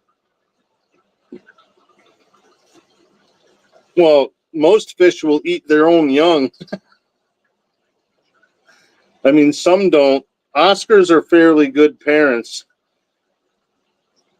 So they probably wouldn't eat all of them, but like my angelfish, they don't even get a chance to hatch the eggs. They fucking eat them. I don't know if it's because of other fish in the tank. Yeah, eventually I want to get, at least a 125, something with a little more room. This is just a 75. And I kind of feel like that, that's bare minimum. But 4 feet by 18 inches by, I don't know, 22 inches deep. But yeah, that's another thing. I'm kind of worried if they do breed, if I get a male and a female and they breed, I don't know where I would put the babies, especially if they were good parents and they raised the fuckers. Like I've looked for like local fish clubs, and I would have to drive an hour one way to the nearest one, and it's further than that. Yeah, they have a bunch of different colors that I wasn't even aware of until I got him and started looking. But yeah, they have a lot of pattern variations. Some are more red or orange with the black, or a lot less black, yellow. Yeah, if you get 2 males or 2 females, I think that's what'll happen. Or maybe they were a breeding pair. I don't know a whole lot. I mean, I'm kind of learning as I go for the most part. But when I get the bigger tank, then I can look into it. But I'm going to have to raise it up either way, which is fine. But yeah, I definitely want to get a bigger tank so I can have, if not another Oscar, at least like a Jack Dempsey or something else similar sized, but I would probably get another Oscar.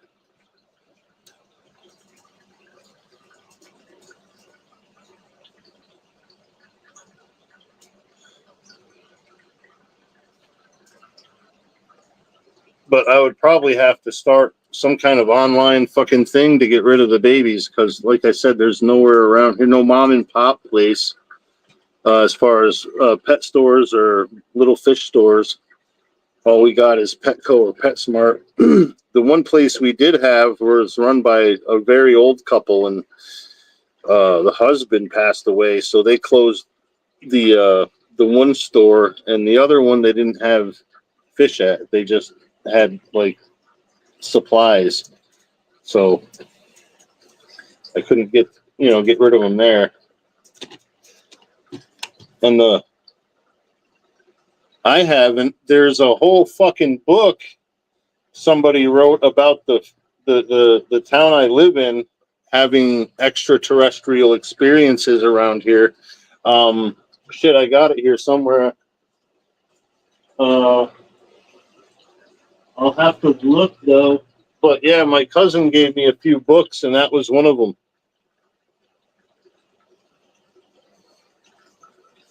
Yeah, you kind of have to keep them separated, or all one gender together. But yeah, I've had the Corridoras breed in the 70-gallon when I first set it up before it started leaking. It became overrun with the Vallisneria, and it was literally like a forest of grass. And when I was emptying it out, I counted all my Corridoras, and I had the same number I put in there, and I put them in the big tub that I had to keep them in. And I'm draining the tank, and I see something moving. I'm like, fucking snails don't move that fast. And then I look, and it was a 3/4 inch long baby Corridora. One survived in the tank with all the other fish, the neon tetras, the zebra danios, the black neons, the angelfish, the other Corridoras. But yeah, one lived. It was cool.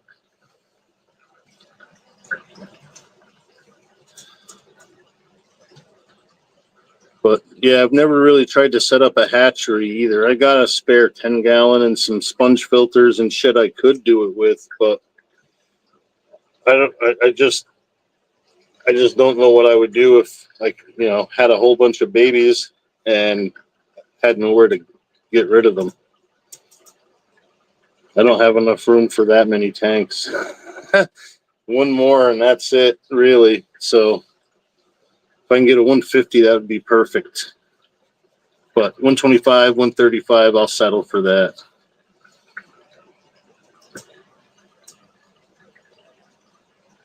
Anything's possible.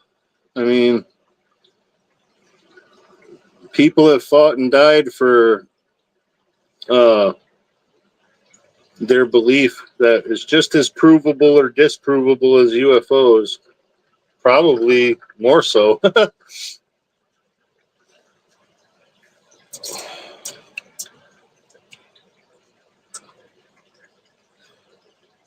I remember when I was a kid going to my buddy's house, they had a water retention pond that the fire department would use to fill up their tanker trucks.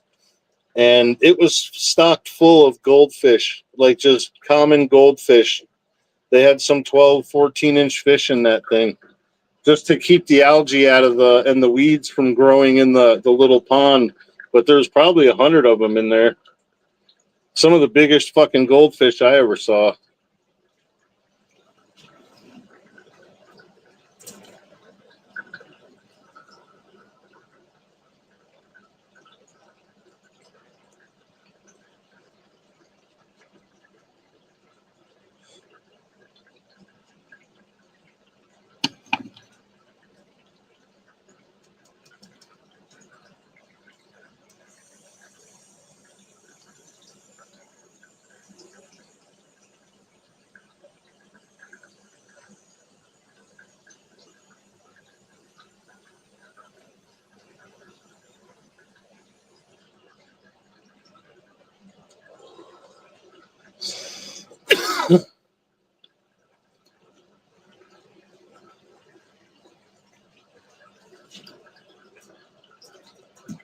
I can't remember what lake it was, but somewhere I think it was near Saratoga. Someone let, I don't know, like 15 or 20 of their goldfish into the local lake at the state park, and yeah, it ended up fucking shit up in that lake.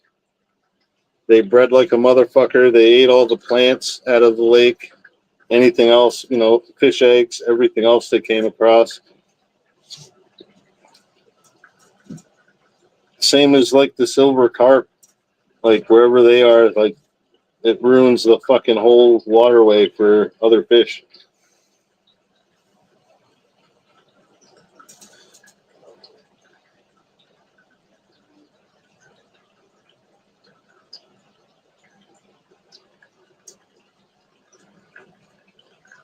I've met people that I've known for years now that swear they've seen a Bigfoot, and like places I've lived around my whole life, I've never seen one, but I've heard shit in the woods that I can't attribute to any animal that I know of.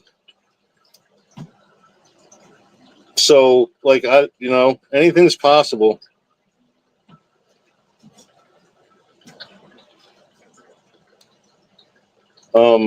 Hell, there's people in the county directly across the Hudson River from me recently looking for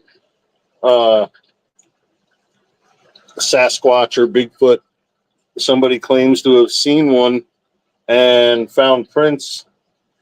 And apparently they made some casts, this Bigfoot searching company or whatever the fuck you want to call it, group. But yeah, man, I mean, like I said, I know a couple people, and so a couple like saw something, but they can't say exactly it. And I'm like, hey, whatever, bro. I mean, I'm not calling you a liar, you know? I don't fucking know. I haven't seen one.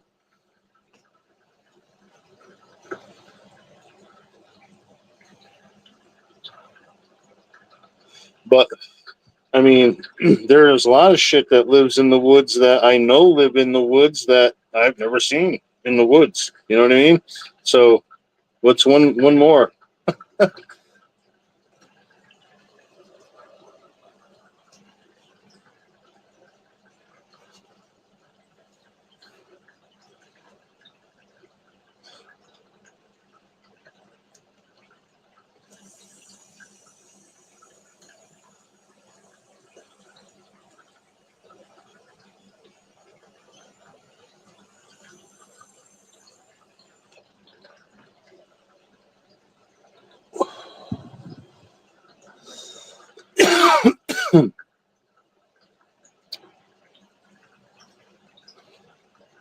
Yeah.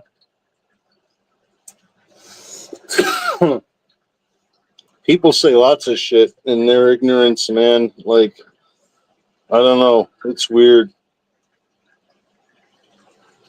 Like, literally a mile from where my uncle lives, people have seen a pair of mountain lions, and I'm about a fucking hour's drive north of New York City. I'm not, far up in upstate New York. I'm in the Hudson Valley, but there's been reports, but no confirmed, sightings.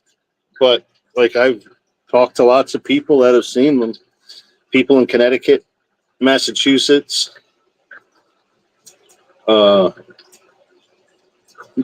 in New York on the border of Connecticut and Massachusetts. But there's a lot of mountainous area, a lot of woods. I mean, traditionally they were here before people hunted them out. Stands to reason they could come back. The turkeys did.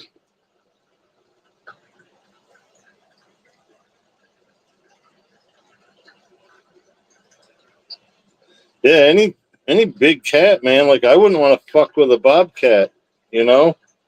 Like your house cat could tear you up if it really wanted to. Something 10 pounds heavier than that with a grudge and Better weapons, yeah. I don't want to fuck with nothing. Child with claws and teeth. I mean, I've seen people try to put their cat in a fucking bathtub, dude, and have to go to the emergency room because the bastard bit down on their hand and fucking made it to the bone. You know, with all the pointy teeth, the big pointy ones. Like, what the fuck did you expect, dude? You literally tried to give your fucking cat a bath. Like, holy shit. But it wasn't like a flea dip or nothing like that. They just wanted to give the cat a bath. They got tore the fuck up, man.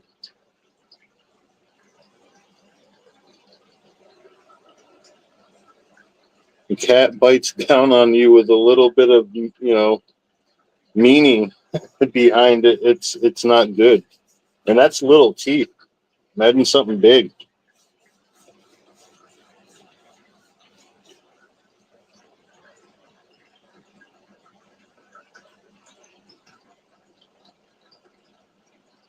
I mean, I've seen black bears.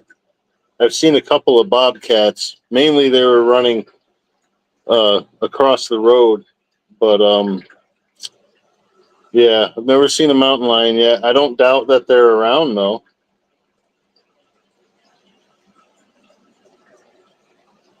I mean, I've seen martins down here that the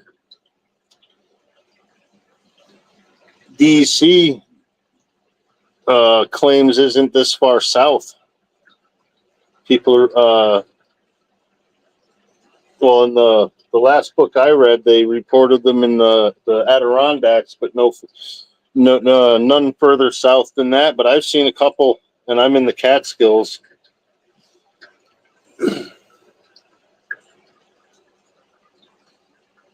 Mm-hmm. Yeah. Well, the thing is, they'll run up on you from behind and get you before you even realize they're there most times.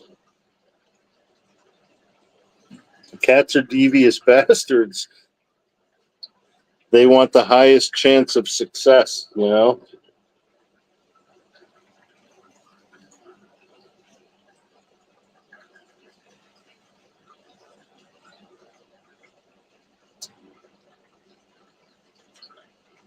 I mean, well, shit, it was about 5 years ago now, 4 years ago.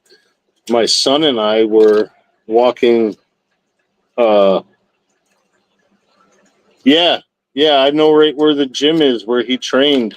That the village of Catskill is about half an hour north from where I am.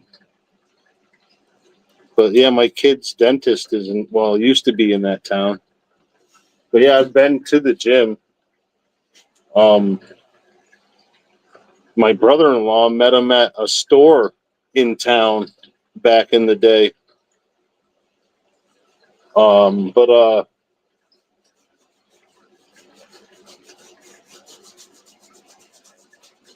we were walking in the Customato. Yeah, his gym's still there. People still train there. I don't know who owns it now, but yeah, it's still there. People still train to box there. But anyway, we were walking in one of the state parks and on a very well used trail, and we walked up a little hill and around a little corner, and right there was probably like a 60 or 70-pound black bear, a young one. I assumed it was probably still with the mother, so I stopped my kid from walking, and as soon as we stopped, he took off. Yeah, everybody, not everybody, but I remember him telling me he was cool. My brother-in-law smoked a blunt with him and got a couple of pictures and shit. I don't know where the hell they are. I have to ask him, but yeah, he said he was really cool. But this is like early 90s, I think, when my brother-in-law met him.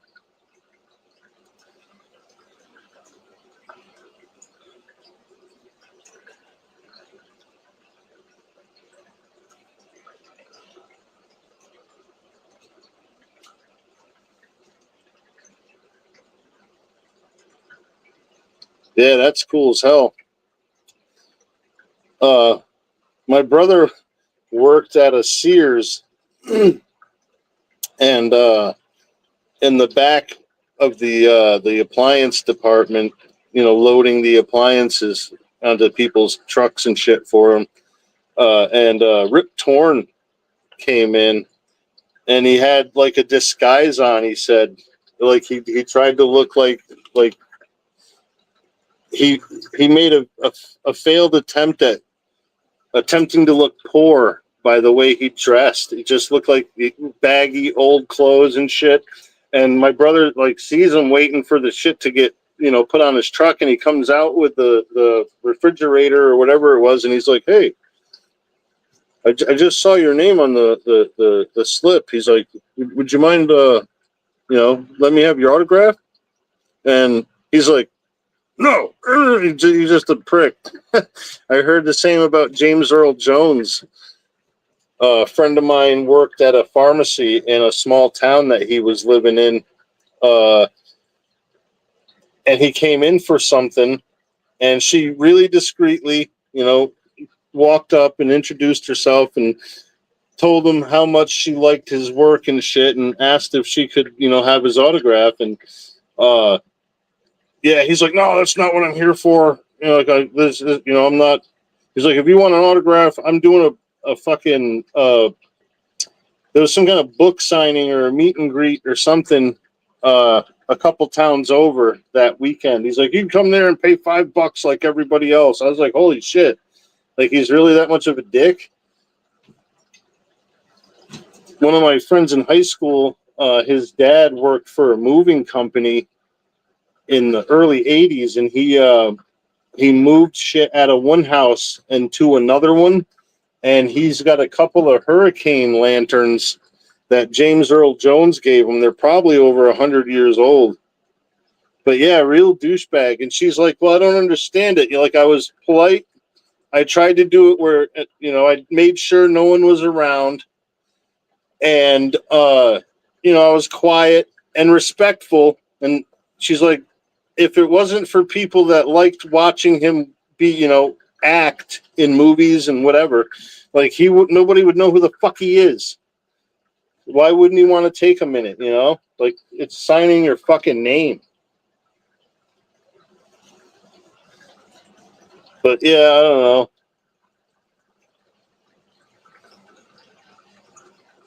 Yeah, And I mean, if you're an entertainer, you should, at least humor a fan, I would think, especially if they did it in a respectful way, and like there's not 100 people going to come running up and asking for a fucking autograph. You know what I mean? Like, I don't know. I just think that in that kind of a situation, they should have been a little bit more forgiving. Been like, "Oh yeah, that's cool. I'm glad you like what I do." What the fuck?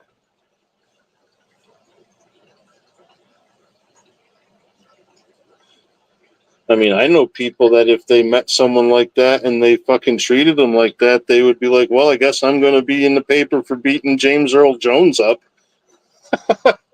Like, what the fuck?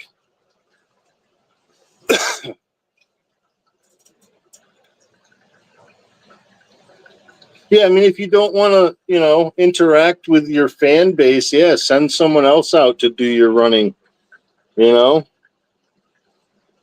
Like, fuck, I pick up people's, that's what he was there for, some prescription. I'm like, I pick up people's prescriptions all the fucking time. Yeah, like, what the fuck?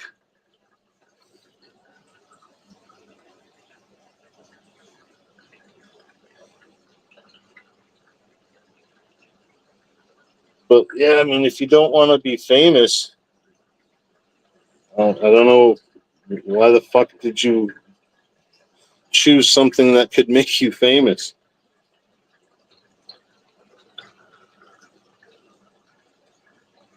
I mean, you could have been a fucking accountant for Christ's sakes, and people wouldn't be asking for your autograph.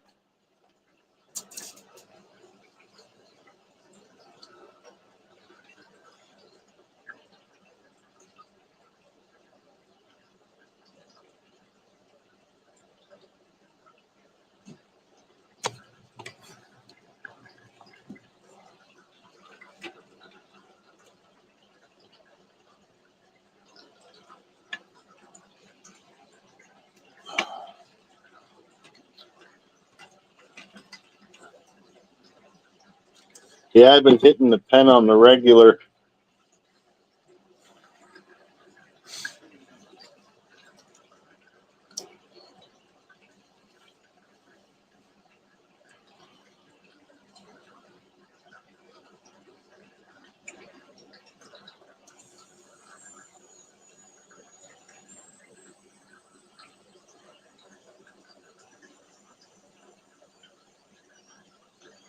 Yeah, if I smoke bud, I got to go outside. But the little lady doesn't mind the vape because it doesn't linger as bad, as smoke. And if I do, I gotta Febreze the shit out of myself before I come back in the fucking house. So the pen's a lot more convenient. Yeah, same here, man. But now it's like a treat, you know. Whereas a few years ago, the vape pen would have been the treat. But it's just more convenient. I mean, I remember being at work talking to my fucking supervisor about how one dude comes in from lunch all stoned and he can't fucking function, and the other coworker that's outside with us is like, yeah, man. And then he's looking right at me hitting the pen. And he's like, some dudes that, I know, he goes, fucking smoke the whole day and you never fucking know. He's like, get shit done and you don't even know that they're high as fuck, right, Mike? And I'm like, yep. Like, I'm hitting this shit right in front of you, bro. You have no fucking idea. But homeboy was going out at lunchtime and getting really fucking stoned. I'm like, yeah, you got to just keep an even keel. You don't want to get fucking wasted at lunchtime. You're going to be worthless the rest of the day. And he would bring fucking wax and other kinds of concentrates or hash. I'm like, bro, come on. You got to be a little smarter than that. Yeah, I remember I put the fan in the window. My bedroom was on the second floor, and it was right above the living room. And I didn't think about that at all. I could have put it out a different window on the front of the house instead. But directly below my bedroom was my grandfather's chair next to the window with the window open. And I had this fan in the window, and it's blowing all the smoke out. And about 5 minutes after we started smoking, he comes up the stairs. What the fuck are you? Oh, my God. Jesus Christ. Luckily, he came about 8 feet into the room before he stopped walking because everyone made it for the stairs. There was like 6 or 8 of us in the room. But, yeah. And he only did that to scare the rest of them. And he said, don't tell your grandmother I said this, but I'd rather you smoking it at the house than be out getting in trouble somewhere. And I'm like, oh, that's cool. He's like, just make sure we can't smell it. I'm like, I don't know, fuck, I'm going to do that, but I'll try.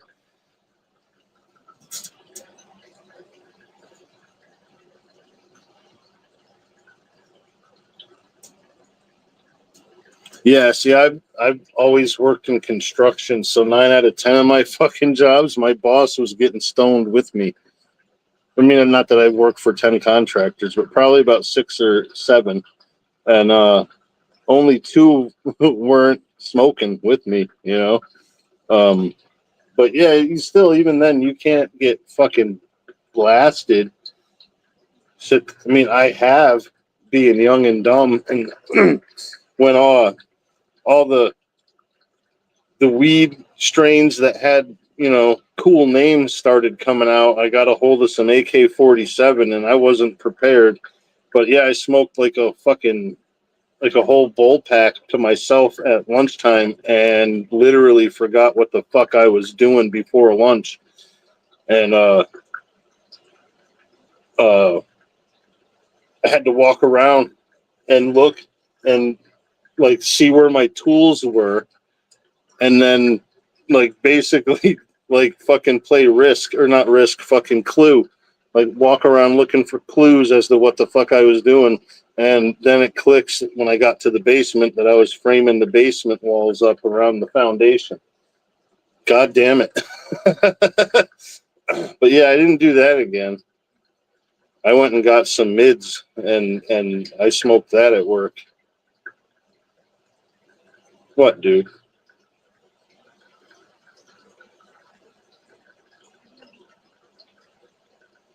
But yeah. But that shit I never did when the boss was on the job, luckily. But yeah, fucking most of the shit I know how to do, I learned how to do while I was fucking stoned. So, I don't know, it just makes everything a little bit smoother. But yeah, you just can't get too high where you can't think. That's the problem. Or where you don't want to move. That's another problem.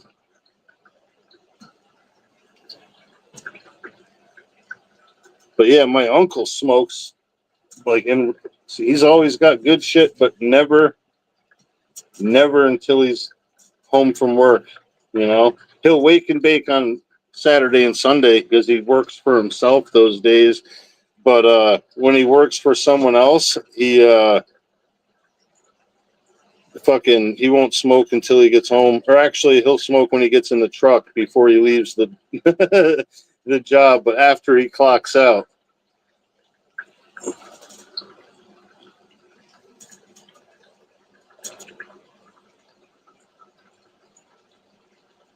Shit, I used to do tile work.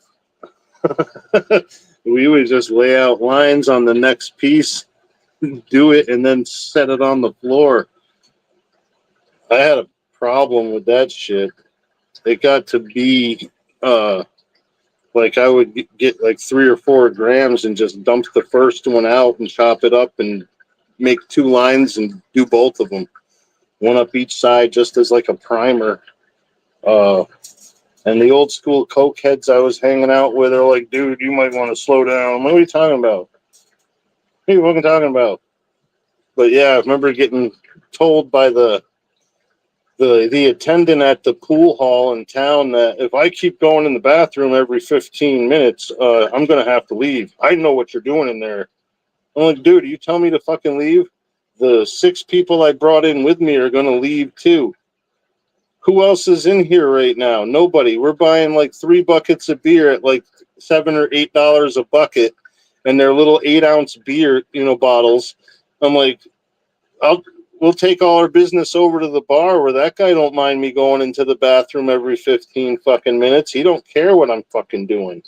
And he's like, oh, well, just don't make it so conspicuous. I'm like, what? We're not like lining up waiting to get in there. Get the fuck out of here, buddy. I mean, it's not like we're in there on kids fucking or family night, hogging the bathroom, doing blow off the back of the fucking toilet.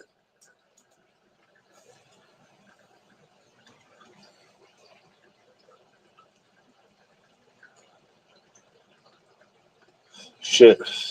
Our coke guy, the dealer, got his bathroom, his kitchen, and a bar area.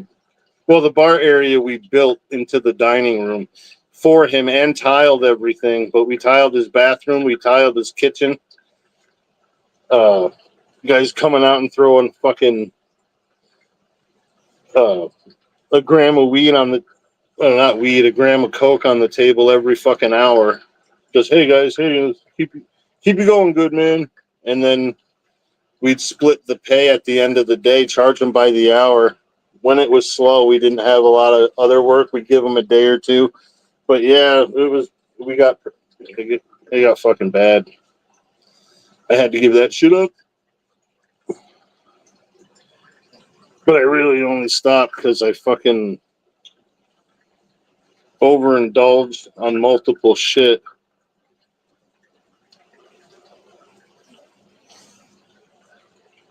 And sat there at like 29 years old thinking, man, I might die today. Like, this might be what kills me. I don't think I want to do that. So maybe I won't do this again. If I don't die, I won't do this again. So yeah, I kept that fucking promise.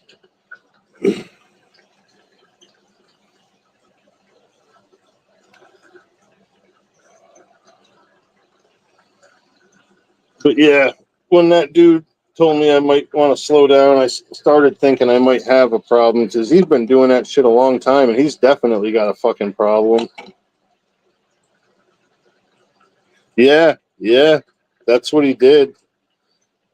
Uh, and weed too, because like I always needed to have some weed. I like that's the only mainstay. Like I started, my gateway drug was alcohol. Young, like 13. I started drinking, and then it just got worse from there. Uh, but yeah, uh, weed was like the only thing that had positive effects long term. But yeah, it definitely keeps me from getting in trouble today. Quick attitude adjustment before I go to the store.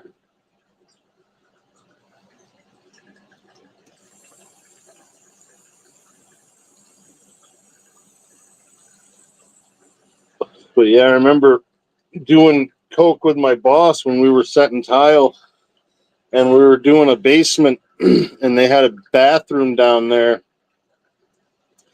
and we tiled the bathroom right out into the, the big open finished basement, and he got 3 feet out from the door and realized that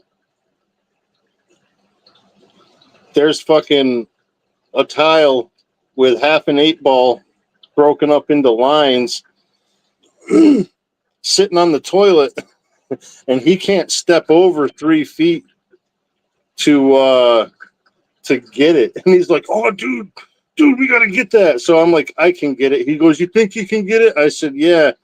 So I hopped over, and we tiled the bathroom the day before. So he's like, "All right, man, get it and pass it to me." I said, "What are you talking about?" I turned the lock on the knob of the door and shut it. He started freaking the fuck out. He started pulling up tiles so he wasn't going to step on it. But yeah, then I opened the door. But yeah, he thought I was going to stay in there and do all of it.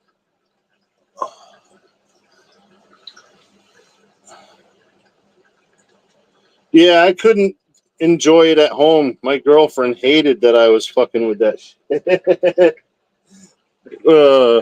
And as much as I hate to admit it, she was right. But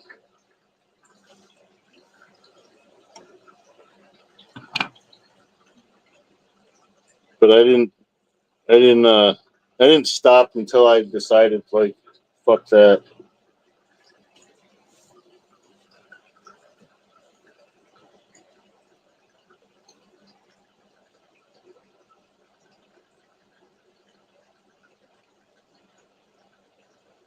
Yeah, I wouldn't. I couldn't do it at home, so it would have to be at the bar or at work or both. Which that got me in trouble too. The bar.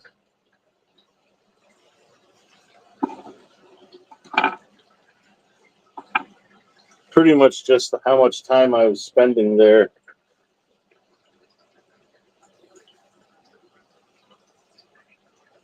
And then it became how much money I was spending there.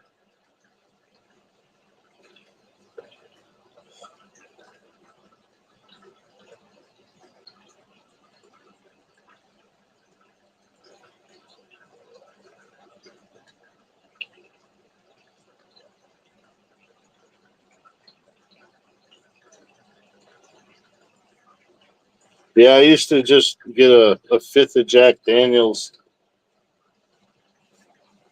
But I was drinking at work too when I was doing tile. Like, all of us were fucking alcoholics and addicts.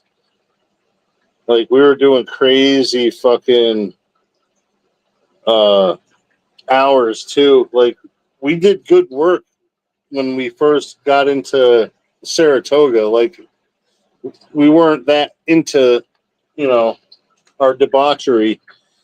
So we had a lot of high-end clients lined up, and like, yeah, we had money to fucking burn, but we were working days, nights, weekends, work 6 or 7 hours, go home, eat dinner, hang out for an hour or two, then go back and like tile a fucking fountain at a mall in the middle of the night.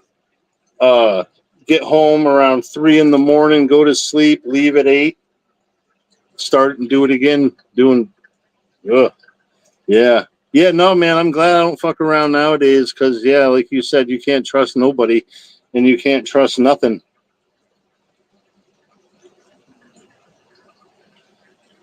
And it ain't like you can grow that shit yourself. There's a whole complicated process and you need a lot of the fucking plant. So, yeah, just stick with the bud.